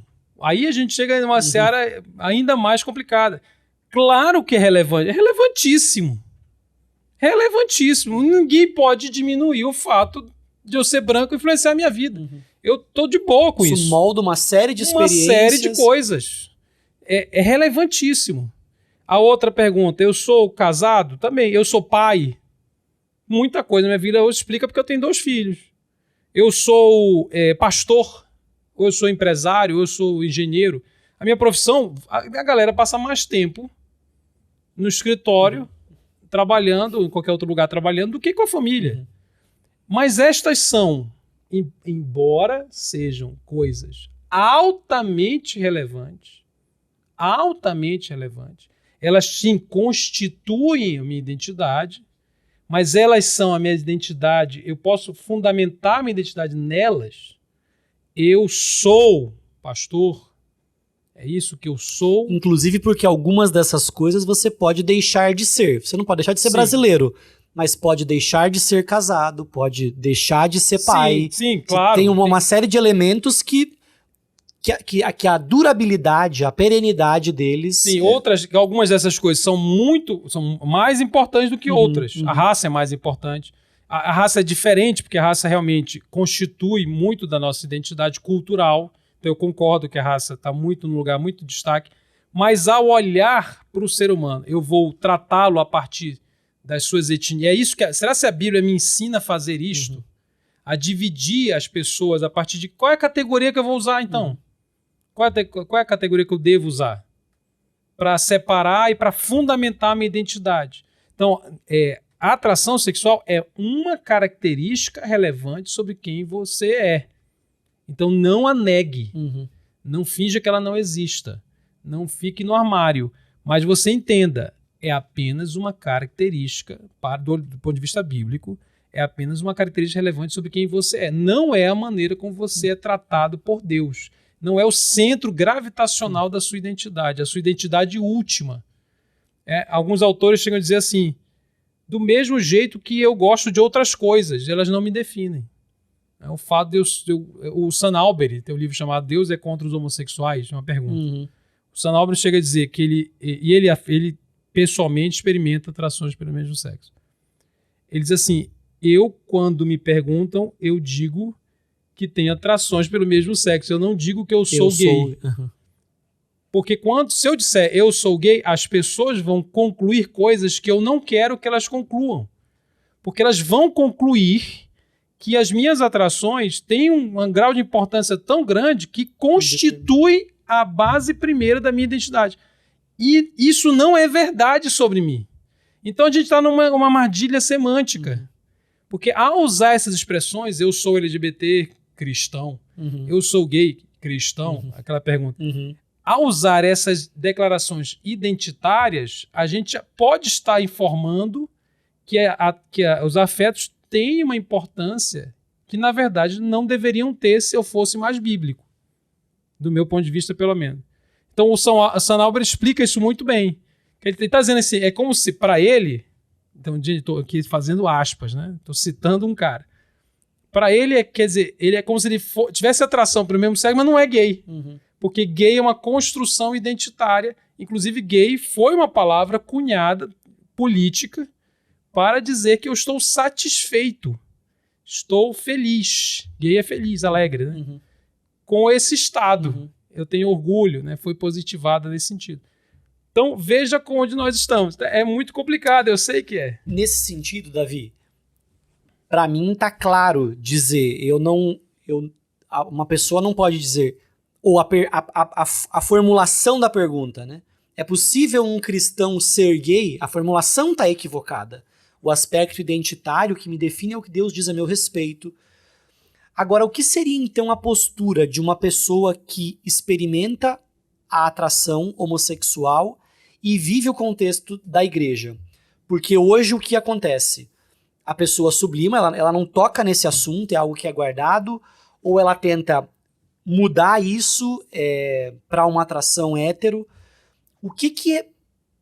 Porque a minha próxima pergunta vai ser o que a igreja faz. Mas primeiro, o que a pessoa que está vivendo isso... É o silêncio? Fica quietinho, faz de conta que isso não existe? O que uma pessoa que vive algo assim e quer genuinamente viver a sua fé em Cristo Jesus e está numa igreja? Não é o gay que está lá fora e que está dizendo assim, agora eu vou para a igreja. Não, é o cara que tem um compromisso com Jesus e sente essas atrações. Veja, uma vez eu estava pregando numa igreja e eu falei um tempão sobre heterossexualidade e homossexualidade. Aí levantou um cara no final e disse fazer uma pergunta. Só que ele não foi grosseiro. O que ele falou foi assim, constrangedor, teoricamente constrangedor, mas não foi grosseiro. Não foi agressivo. Ele falou assim, eu queria dizer o seguinte, eu nasci gay, tá? Nasci gay, sou gay, eu não concordo com nada do que você falou. Pô, nada é muita coisa, né, cara? Nada é coisa pra caramba. Nossa. Mas assim, ele não foi agressivo. Eu não concordo com nada que você falou. As irmãs da intercessão na frente, mano, começaram a se mover. Sabe o suricatozinho, quando levanta assim, faz assim? Então, as irmãs do suricato e dos coques. Foi a primeira vez que ele disse isso? Tipo, ele tava... E não era da igreja. Tá. Ele era um visitante, que era um seminário sobre esse assunto. Tá.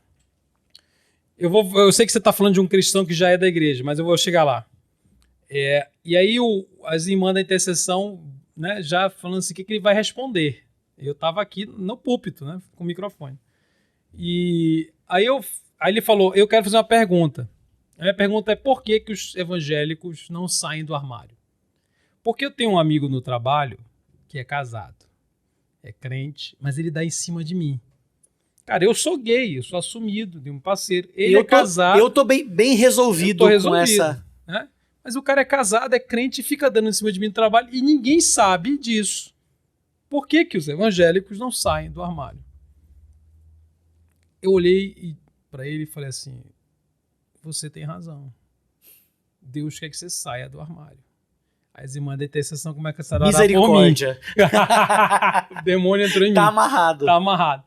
E aí eu falei, Deus quer que todo mundo saia do armário.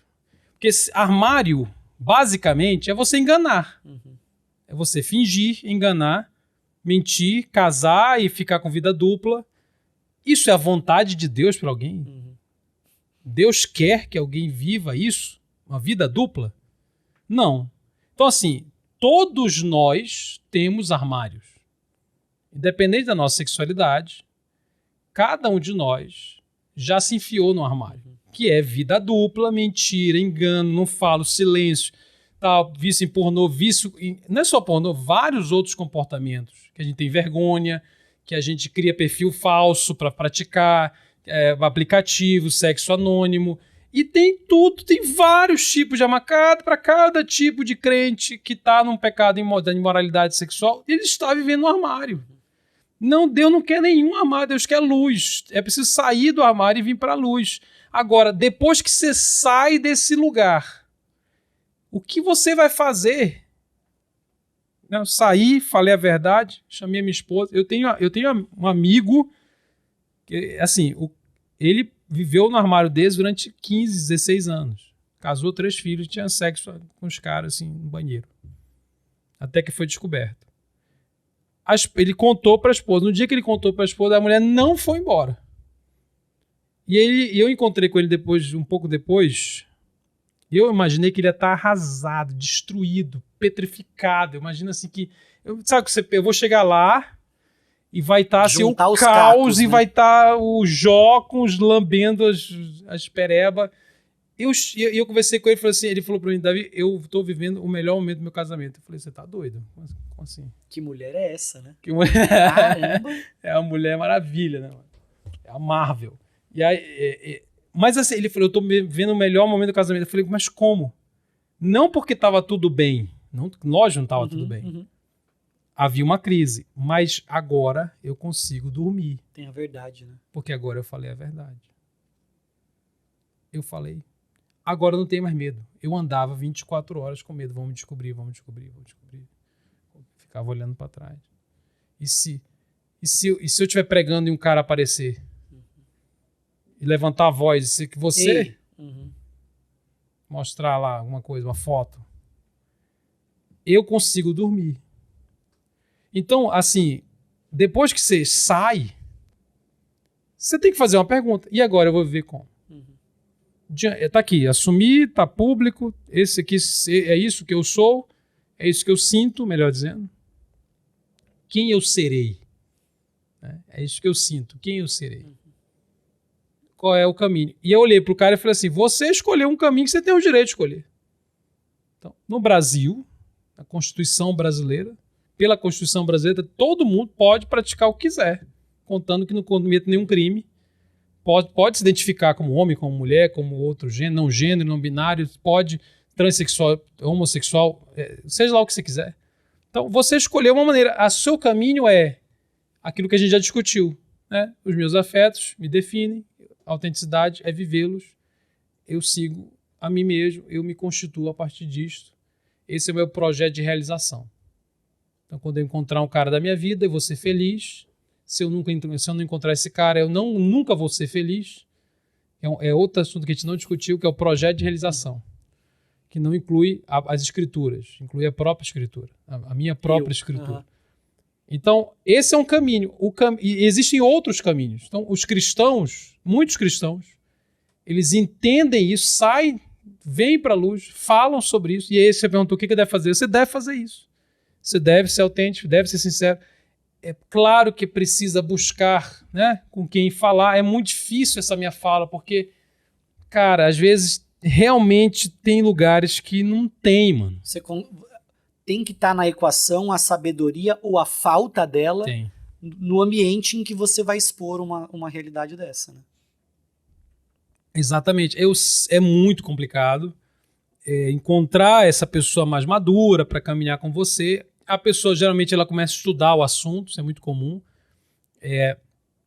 e buscar entender o evangelho. Que a ênfase do evangelho não é na sua atração. A ênfase do evangelho é buscar a Deus e confiar em Cristo. Porque tem muito uma resistência assim, ó. Ok, eu sou crente, minha atração é homossexual, mas quer dizer, então eu nunca vou casar, eu nunca vou poder amar alguém. O hétero é injusto. Né? E eu sempre lembro do Jovem Rico. Que o Jovem Rico, ele era uma pessoa muito decente. Né? Todo mundo sabe disso. Menino bom. Um menino bom. Fazia as coisas certinho. E quando Jesus tocou no projeto de realização, porque, assim, riqueza, o que garante riqueza? O que a riqueza garante a alguém? Garante que ele vai ter conforto, que ele vai ter um futuro, que ele tá bem, né? Aí Jesus fala assim, pega tudo isso aí que é a sua estabilidade, né? Tudo pelo que ele vive. Que é o seu futuro, você joga fora, você perde, por isso que o texto é quem perder salvará, quem tentar salvar perde, né? Você perde e me segue. O cara fez a conta. E ele achou injusto. Então, quando você fala assim, quer dizer, eu tenho os meus afetos. Eu não vou poder realizar o meu projeto de felicidade? Isso aí responde das 3 perguntas a 4ª, né? Exatamente. Quem que você ama mais? Ama e confia mais. Quer dizer, eu não vou poder realizar o meu projeto. É isso que você está me falando? É.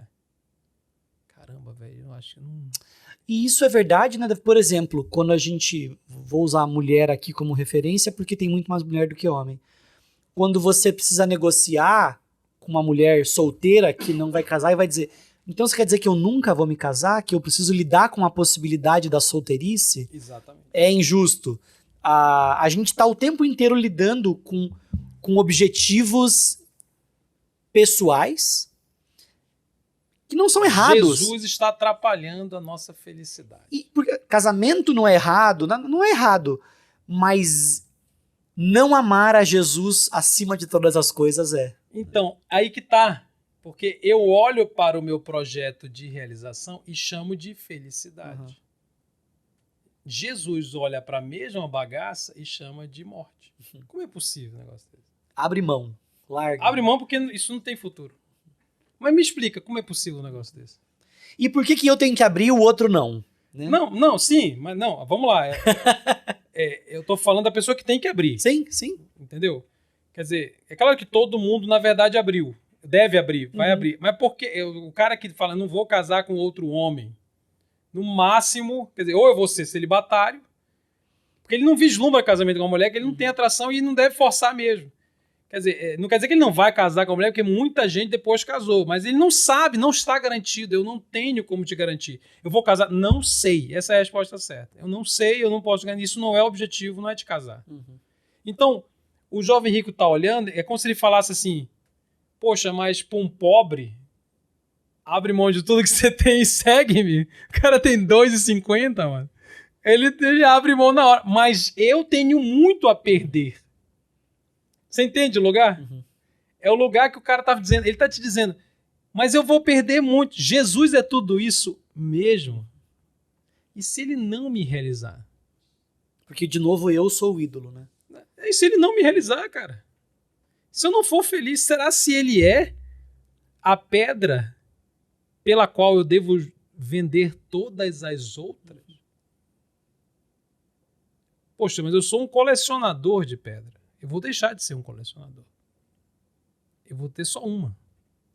Essa vale todas as outras? Porque como é que alguém deixa de ser colecionador? Uhum. Ele fica só com uma. Quer dizer, Jesus vai me realizar?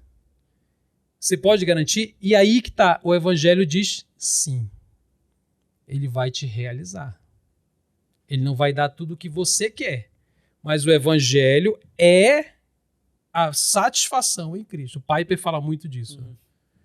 O evangelho significa que se você soubesse quem é Jesus, a plenitude que ele representa, da alegria que está nele, do prazer e da felicidade que é tê-lo, você não estaria nem fazendo essa comparação idiota entre as pedras que você está despejando e a única pedra que realmente tem valor. Isso significa que você não sabe quem é Jesus. Uhum. Lá em Hebreus 11, diz que Moisés decidiu deixar de ser filho da filha de Faraó, para sofrer com o povo de Deus. E o texto diz assim, porque ele viu a Cristo. Eu estou parafraseando, mas por ter visto a Cristo. É a supremacia. Era algo supremacia. Moisés viu Cristo. E por isso ele falou, entrega, pode entregar. Não vale a pena. Então, a única solução para um coração que está dizendo, se eu perder o meu projeto de realização afetiva, eu não tenho vida, ele precisa saber quem é Jesus. A solução pro homossexual, pro heterossexual, pro ganancioso, para qualquer desvio, é um relacionamento. Ele precisa ver Jesus. Um relacionamento com Jesus. E às vezes a igreja erra, porque ela passa 90% do tempo dizendo está errado e 10% dizendo quem é Jesus. O que significa ter prazer em Jesus. O que é a nossa pauta, né? Por que a pauta da igreja não é Jesus? Ou é pouco, né? 10%? Então, é porque é maluco mesmo. Alguém só abandonaria todos os seus afetos, toda a sua perspectiva de realização humana, se ele encontrar Deus.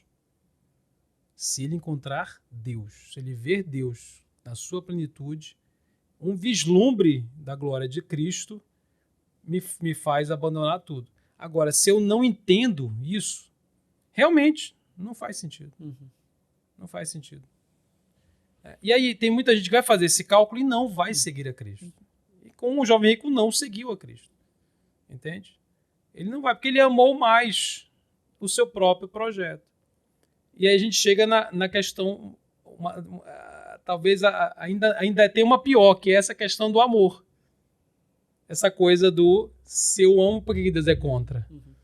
Né? O amor não legitima qualquer coisa? Mano, eu tenho dito o seguinte, o amor é o nosso problema. Na verdade, eu tô escrevendo já esse livro, tá? Não roubem. Não tô escrevendo, tem que escrever, só tem pregação no YouTube só. Mas depois a gente junta essa conversa, transcreve, tá feito. O amor é o nosso problema. Por quê? Porque a gente não ama como Deus quer que a gente ame. E a Bíblia toda a Bíblia, é para te ensinar a amar a Deus de uma determinada forma e amar o próximo de uma determinada forma. Que se dependesse de você, não ocorreria. Não ocorre. Eu não amo como Deus quer que eu ame naturalmente. O que eu quero dizer? Eu não amo a Deus de todo o meu coração, força, alma e entendimento, se depender de mim. Eu amo de maneira desorganizada, idolátrica e cobiçosa. O meu coração não produz este amor. Só que o cara vai ler a Bíblia e está falando ame, amor, amor, amor. Aí ele está falando, tá vendo? Olha que legal. O amor é tudo. O amor na Bíblia, é tudo. É a mensagem. E eu sei fazer isto. Eu sinto. Eu sinto isso. Caramba! Como assim? Tá aqui. Pois é, Deus está dizendo que toda obediência a ele se resume a dois mandamentos que falam sobre o quê? De uma maneira específica de amar. A Bíblia não manda você amar a Deus.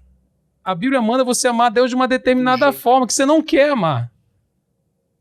A Bíblia não manda ame o seu próximo. Se fosse ame a Deus e ame o seu próximo, todo mundo estava legitimado, porque eu amaria a Deus como? Do jeito que eu quisesse. Eu colocaria Deus em qualquer lugar. Legal. E é o que a galera quer fazer. Porque você perguntava, você odeia Deus? Dificilmente. Eu amo, acho lindo. Mas dificilmente a pessoa vai falar assim, não, eu odeio. Até o ateu, ele tem um certo...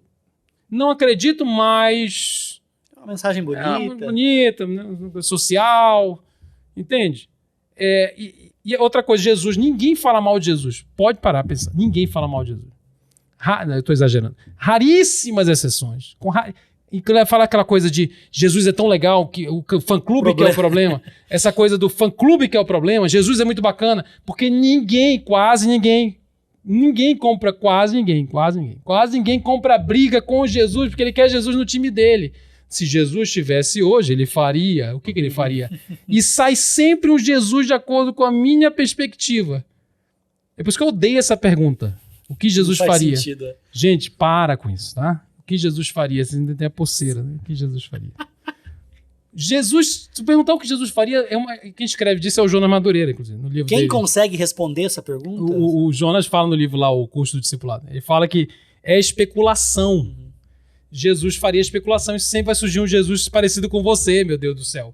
O cara é homofóbico e Jesus é homofóbico. O cara é progressista, desabraçando, né, as coisas e as árvores, e vai sair um Jesus progressista, entendeu? Com a bandana aqui do 100% Jesus do Neymar. Então, Neymar não deixa pra lá. Então vai sempre sair um Jesus legal de acordo com você. A pergunta não é o que Jesus faria, é o que Jesus fez. Aí você tem que olhar pro texto. Isso é o objetivo. O que Jesus fez? Tá revelado. Então, quando ele tinha um pecador sexual, ele fez o quê? Aí você vai lá e tenta imitá-lo. Entende? Aí, então, veja, o amor não torna nada legítimo, porque eu não sei amar. Meu problema é esse, meu Deus do céu. Deus tá tentando me ensinar e eu tô dizendo pra ele, mas eu sei, é tão bonito. Eu falei, irmão, você não sabe, não. Eu brinco assim, você tem um filho de 8 anos que não sabe fazer ovo frito. Aí você sai de casa e deixa 2 páginas explicando como fazer ovo frito. Aí entrega pro moleque. Retardado. Né? Aí o moleque começa a ler como fazer ovo frito. Tem as dancinhas do TikTok, você faz umas músicas, não, as danças, aponta as frases e tal. Joga de ladinho. E aí ele passa 30 minutos lendo como fazer um ovo frito, ele sai... Ele tá lendo sobre isso porque ele sabe? É lógico que não. Ele tá lendo porque ele não... É a evidência. Não... Então a Bíblia fala ame, é porque anta. Você não sabe amar. Você não confia nessa capacidade. Para de achar que você sabe, meu Deus do céu. Você ama errado. Mas como assim? Você não sabe. Deus está tentando te dizer. Você tá amando o ídolo. Você tá amando você. Aí tem um versículo que é Lucas 14, 25. 25. Ele diz assim, se você amar mais a sua mãe. Apelou, né? Não, meteu a mãe no meio. Calota, não pode, não faz isso. Se você amar mais do que sua mãe do que a mim, você não pode ser meu discípulo, porque você já tem um. Você é discípulo daquele que você ama mais. E a pergunta não é se você ama o seu namorado, a pergunta é quem você ama mais. Você está dizendo que eu não amo o meu namorado? Eu tenho certeza que você ama, e é por isso que eu tenho um problema. Mas no final do seu dia, a pergunta vai ser, você vai amar mais a quem? Porque se amanhã eu me apaixonar por outra mulher que não é minha esposa, eu vou ter que fazer essa pergunta. Não adianta você me dizer, não, Davi, isso que você sente aí não é amor, não. Não, é amor. Só que tá errado. E é esse o problema. E eu vou ter que escolher entre aquele amor, entre o amor do meu casamento, que é o amor que Deus mandou eu amar, que é a maneira como Deus quer me ensinar a amar, que eu não sei fazer, se não tiver ação do Espírito Santo, eu vou fazer a pergunta, quem você vai amar mais? Porque se eu amar mais a mim, eu já tenho um discipulador. Eu não consigo ser discípulo de Cristo. Então, eu coloquei no Instagram a frase assim, né? Deus é amor. A palavra mais importante dessa frase não é amor, é Deus. Porque Deus define o que é amor. Não é a minha experiência afetiva que define a natureza de Deus. A minha experiência de afeto, amor, que eu chamo de amor, define quem Deus é. Porque Deus é amor. Olha, você entendeu a inversão? E é o que a gente está vivendo. É o que a gente está vivendo. Então a pessoa tem um arrepio, chama de amor, pega o versículo, Deus é amor, Deus é o meu arrepio. Entendeu? É um silogismo maluco, furado. Entende? E é o que está na cabeça da galera, que é o grande argumento do contemporâneo. A Bíblia mandou amar. Então é só isso. Ela mandou porque você não sabe amar. Davi, pra gente acabar, que eu preciso te deixar embora daqui a pouco. Sempre acaba, gente. Não tem jeito. Eu também falei tudo que eu sabia, mano. Acabou? Não tem mais nada? Eu também só sei isso. Tem 37 anos. Tudo que eu adquiri foi isso. Mas a partir de agora não tem mais nada. A gente ficou aqui rodando, e você o tempo inteiro, você tá expressando que tem alguma coisa por trás que molda a sua mentalidade. O valor da escritura tá aqui gritando nesse sentido. Sim. E não é possível tocar nesse assunto que a gente está falando sem lidar com a expressão decorrente disso, da ideia de precisar atualizar textos das escrituras para falar sobre isso, sobre esse assunto. O que a gente qual é a nossa a disposição do nosso coração em relação às escrituras para tratar sobre esse assunto? A gente até falava antes, né? Porque você tem 2 grandes métodos. O primeiro é dizer que a Bíblia não é homofóbica, não é. Ela nunca falou nada contra, por isso ela não é homofóbica. O que é homofóbico é a interpretação tradicional, então, que está aí espalhada nos últimos 2000 anos. Então, essa interpretação considerada ortodoxa, que afirma que não é um pecado maior, que não é um pecado menor, não é assim, se você tem atração, não deve ser, pelo menos, né? Se você não tem atração, você está no inferno, isso é uma conclusão não bíblica. A atração não é o pecado é o que eu faço com a atração que eu tenho, já explicamos isso, né? Então, se você considera que a interpretação que coloca como pecado, aquela mosca que fica na sopa do contemporâneo, você que é homofóbico, mas na verdade nunca foi pecado na Escritura. Essa é a primeira tentativa. Essa tentativa está buscando salvar o texto. E é uma... Uma dança aí. Não é uma dança, é uma tortura, mano. Porque o cara tem que lidar com Paulo, de Romanos 1. Ele tem que achar um jeito de dizer que Paulo chamou de antinatural, de contrário à natureza, melhor dizendo. E tem que dizer que isso não é negativo. Que ele não está se referindo, pelo menos, à prática afetiva. Está se referindo à idolatria. E, de fato, ele está falando de idolatria antes, mas é uma outra história. E que não é o amor, né, entre pessoas, aquela coisa do amor. Né? Então, aí tem uma viagem, grandes viagens, de tentar salvar o texto. Né?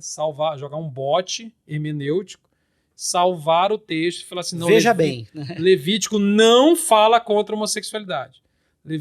Paulo não fala. Jesus não falou nada. Jesus não falou nada porque ele falou de Gênesis 1 e 2. Ele resolveu. Ele falou assim, então, Deus criou a mulher e deixará pai e mãe, inclusive ele une os dois. Não sei se você sabe. Ele cita Gênesis 1 e cita Gênesis 2 junto.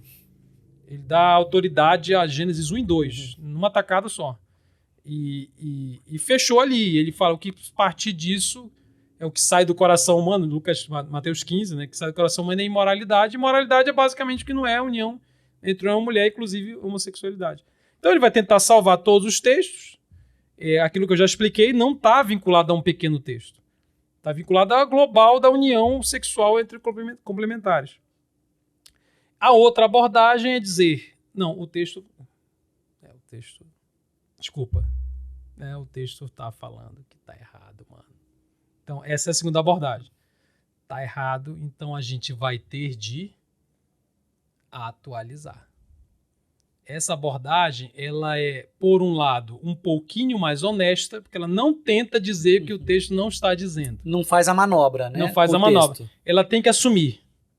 Cara, de fato, aqui Paulo não tem jeito, 1 Coríntios 6, ele está dizendo que a prática homoafetiva não é violência, não é estupro, porque não tem, tá aqui, ó, eles então tomaram, lá no texto de Romanos é interessante, porque fala de consenso, de relação aberta, que escolheram. Né, é plural, né? Não é unilateral. A pessoa quis praticar, não foi violentada, tal. E aí ele fala, então, velho, é o seguinte, é isso mesmo, tá dizendo que é pecado, e o que faremos agora?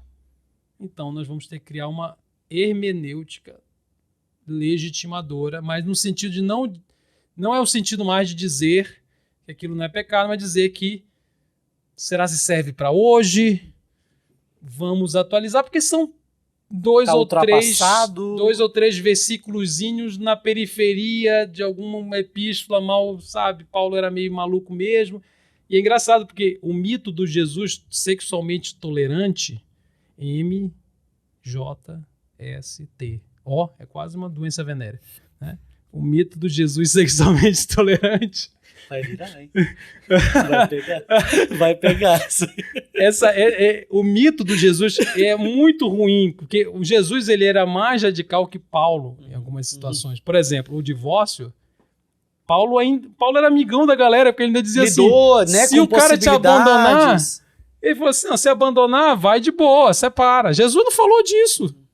Jesus foi mais restrito que Paulo. Na verdade, em geral... O Jesus politicamente correto é uma mentira.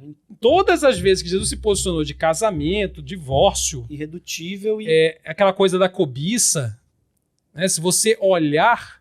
Ele deixou o negócio mais difícil. Ele deixou o negócio muito mais lá dentro do coração. Mexeu, pum, colocou um negócio ali que, caramba, quem que vai escapar daquilo?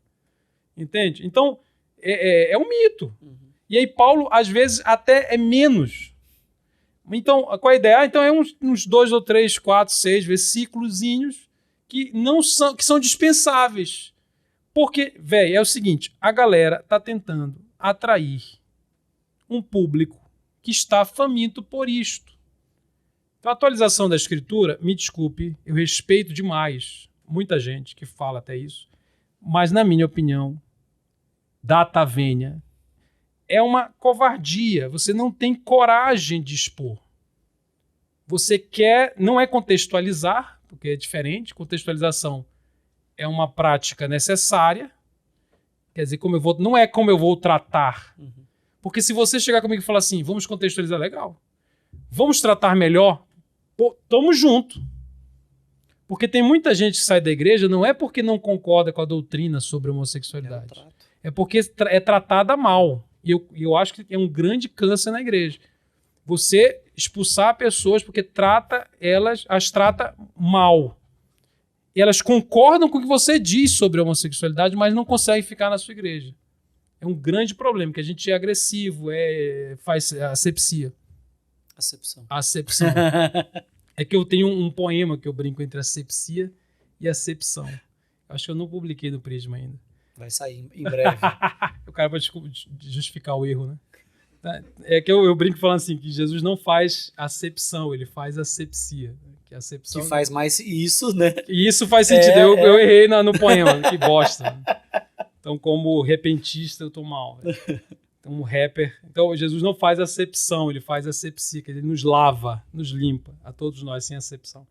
Então, quer dizer, é uma covardia porque você foge do problema. Você foge da encruzilhada. E é muito sedutor esse lugar. Você não lida com o problema. Ele simplesmente evapora. Nós estamos aqui há 2 horas falando de uma questão. Qual é a questão que a gente está falando? Meu Deus, não existe, ela não existe. Como lidar com isso, meu Jesus? Com a interface entre Bíblia e sexualidade. Poxa, mas eu vou ter que respeitar ambas. Eu não posso mudar a mensagem. Entendeu? Aí quando você fala assim, atualiza, sumiu. Acabou. Então eu acho que é uma tentativa de adequação ao espírito da época. É uma tentativa grosseira de adaptação do evangelho ao espírito do nosso tempo. Sempre foi assim. E vai continuar sendo. Nada de novo. Não há nada de novo. Não é inovador isso. Então você vai escolher pedaços para atualizar. Eu acho também há uma contradição nisso, porque, vamos lá, quem escolhe o que atualiza? Quem é que o chefe do próximo cano? E a atualização é tirar ou é pôr alguma coisa no lugar? Colocar e mais. O que vai ser posto no lugar? Não, se tem aqui, né? Se tem Coca-Cola e Fanta, eu coloco mais Coca ou mais Fanta? Não, mais Coca porque é isso que o movimento social me demanda. Poxa, mas e se parecer outro movimento amanhã? Me demanda o oposto. Volta. Porque pode ser uns cara conservador do caramba que chega comigo e fala, esse evangelho tá muito fraco. É igual um carteiro, né? Você imagina um carteiro, aí você dá uma carta pra ele. O carteiro é o carteiro megalomaníaco. É outro filme que eu tô escrevendo. É o carteiro megalomaníaco. Ele, não existe mais carteiro, ninguém manda carta, mas vamos imaginar que ele existe, tá em algum lugar. E ele pega a carta e ele olha e fala assim, ele vai andando, né? E a pessoa vai embora, ele abre a carta. Aí começa a ler. Assim, gostei. Vamos mudar isso aqui. Gostei. Vamos mudar isso aqui. Véi, tá pesado. Tá pesado. Ou então ele fala assim, tá leve demais, mano. Esse cara é muito banana. Aí ele vai lá e dá umas... Aí entrega a carta. Mas leves. Mas você abriu a carta? Não, eu abri porque, poxa... Meu irmão, o evangelho... Não, mas foi zelo. Eu fiz isso por zelo. É que eu quero te tratar cuidado, bem. É que eu te amo. É. Então, assim, o evangelho não é meu. O evangelho é seu. O que eu vou fazer? O evangelho... Eu já vi gente pedir desculpa. Cara, eu não queria falar isso não, sem desculpa. É pecado. Desculpa, meu Deus do céu, tô envergonhado. Põe um pi, né? Mas Então assim, a galera tá tentando essa conformidade com o espírito da época. Isso vai ter público e muito, velho. Então, é muito infeliz, eu acho. Muito infeliz. E eu acho que os extremos vão se alimentando. Então, de fato, parte de experiências muito ruins com a igreja, que existem. Tem muita gente que é preconceituosa na igreja. Tem, gente, não adianta. Tem muita gente que se acha melhor, que não salvaria, que prefere que o filho seja bandido. Isso tudo é pecado também. Então, esses extremos vão se alimentando. Pastores vão se tornar mais legalistas, porque eles têm medo de ser confundido com liberais. Liberal aqui no sentido, né, é bem complicada essa palavra, mas tudo bem. Ele tem medo de ser confundido com permissivo, aí ele puxa mais a rédea ainda. Eu vi isso acontecer. Então se tem feminismo... Numa pretensa então a gente fidelidade. Eu quero ser muito fiel a Deus. Tipo feminismo, mulher, a mesma coisa. Então eu vou puxar e agora no lar, é só o lar, é não sei o quê, porque tem muito problema lá. É verdade que tem mesmo. Tem o excesso lá, alimenta o excesso aqui. E aí a gente vai ficar nessa guerra e a galera correndo para onde ela se achar mais confortável. O problema é que, mano, não é sobre isso. E tá tudo bem. Não é sobre você estar confortável. C.S. Lewis dizia que eu não creio no evangelho porque ele é confortável. Se você quer uma religião confortável, o cristianismo não é uma boa ideia. Não é uma boa ideia. Então eu creio porque é verdade. Então a gente precisa discutir o que é verdade nas escrituras. Davi, você provocou muito aqui hoje. E o problema disso é que você levantou uma série de outras perguntas. Claro. E óbvio que por causa disso vai ter que vir de novo mais vezes, porque a galera vai chover aqui nos comentários, e aí você precisa vir para responder as outras perguntas. Tem gente que não vai entender também, né? Eu tenho os haterzinhos bom. É sempre bom. É que falta amor no mundo, mas também falta interpretação, vamos combinar. Falta interpretação de texto. Falta. E o amor é o problema. É sim. Mas de verdade, Davi, obrigado por estar com a gente tá abrindo uma porta. Fala das tuas redes sociais, muito do que a gente conversou aqui foi, assim, um monte de coisa que eu já te ouvi dizendo lá. Então o Davi tem a honestidade intelectual de partilhar muito do que tá aqui agora, tá lá na rede social. Então eu sei que você tem o curso também que você dá, mas fala um pouquinho sobre isso, recomenda pro pessoal. Eu tô sempre no Instagram, acho que é o mais forte que eu tenho. Eu faço cursos pequenos, eu não tenho um curso muito grande. E eu escolhi fazer isso de propósito. Então eu faço cursos menores, focados em pequenas questões. Então o meu curso vai durar aí 7 horas, isso para mim é pequeno. Quer dizer, são poucas aulas, que eu quero dizer. E a pessoa vai focar aquele assunto. Né? Pornografia, que a gente nem tocou aqui, que dava outro podcast.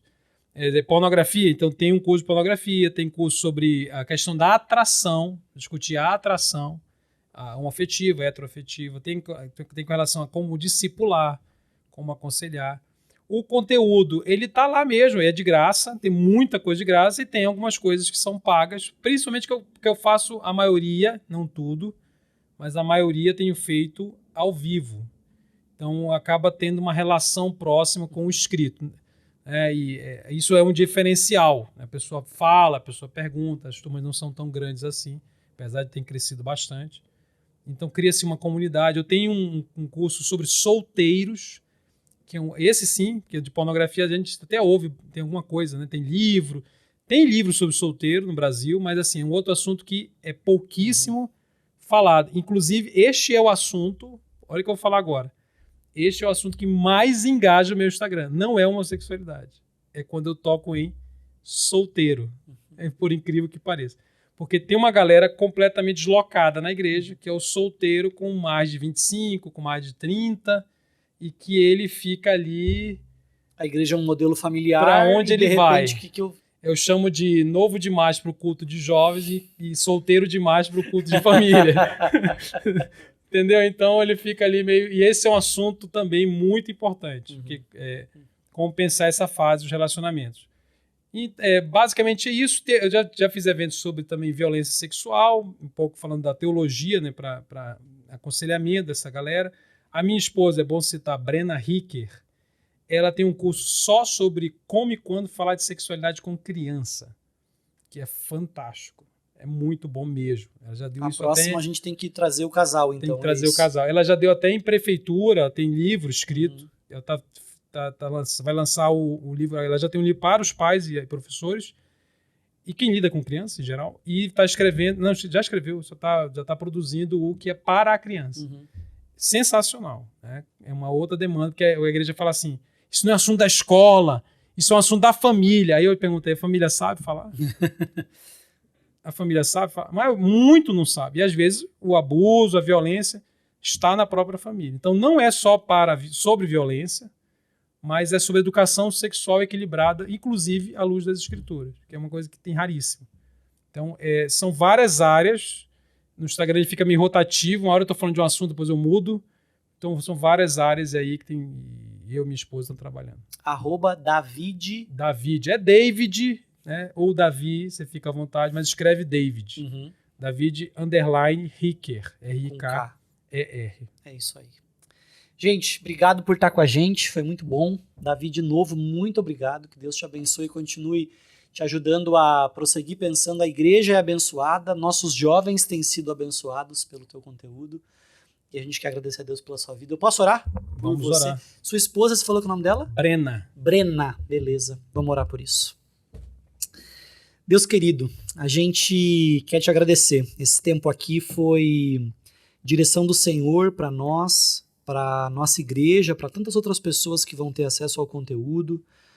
O nosso clamor ao Senhor é para que de alguma forma isso seja vida para pessoas que estão lutando, sofrendo, que tua graça seja visível, seja o meio pelo qual a gente vai viver a vida que o Senhor providenciou para que a gente vivesse. Nós não temos em nós mesmos, na força do nosso braço, a condição de viver tudo isso. Mas a tua graça não tem sido em vão para conosco e a gente quer, então, viver tudo mesmo que o Senhor tem para nós.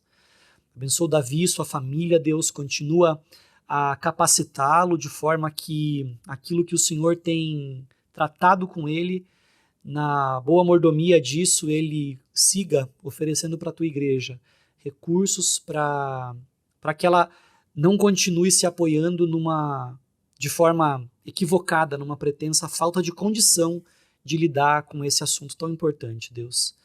Faz da tua igreja, Deus, uma igreja santa, uma igreja que te ama, uma igreja capaz de viver e cuidar das pessoas que o Senhor tem trazido para ela. É a nossa oração em nome de Jesus. Amém.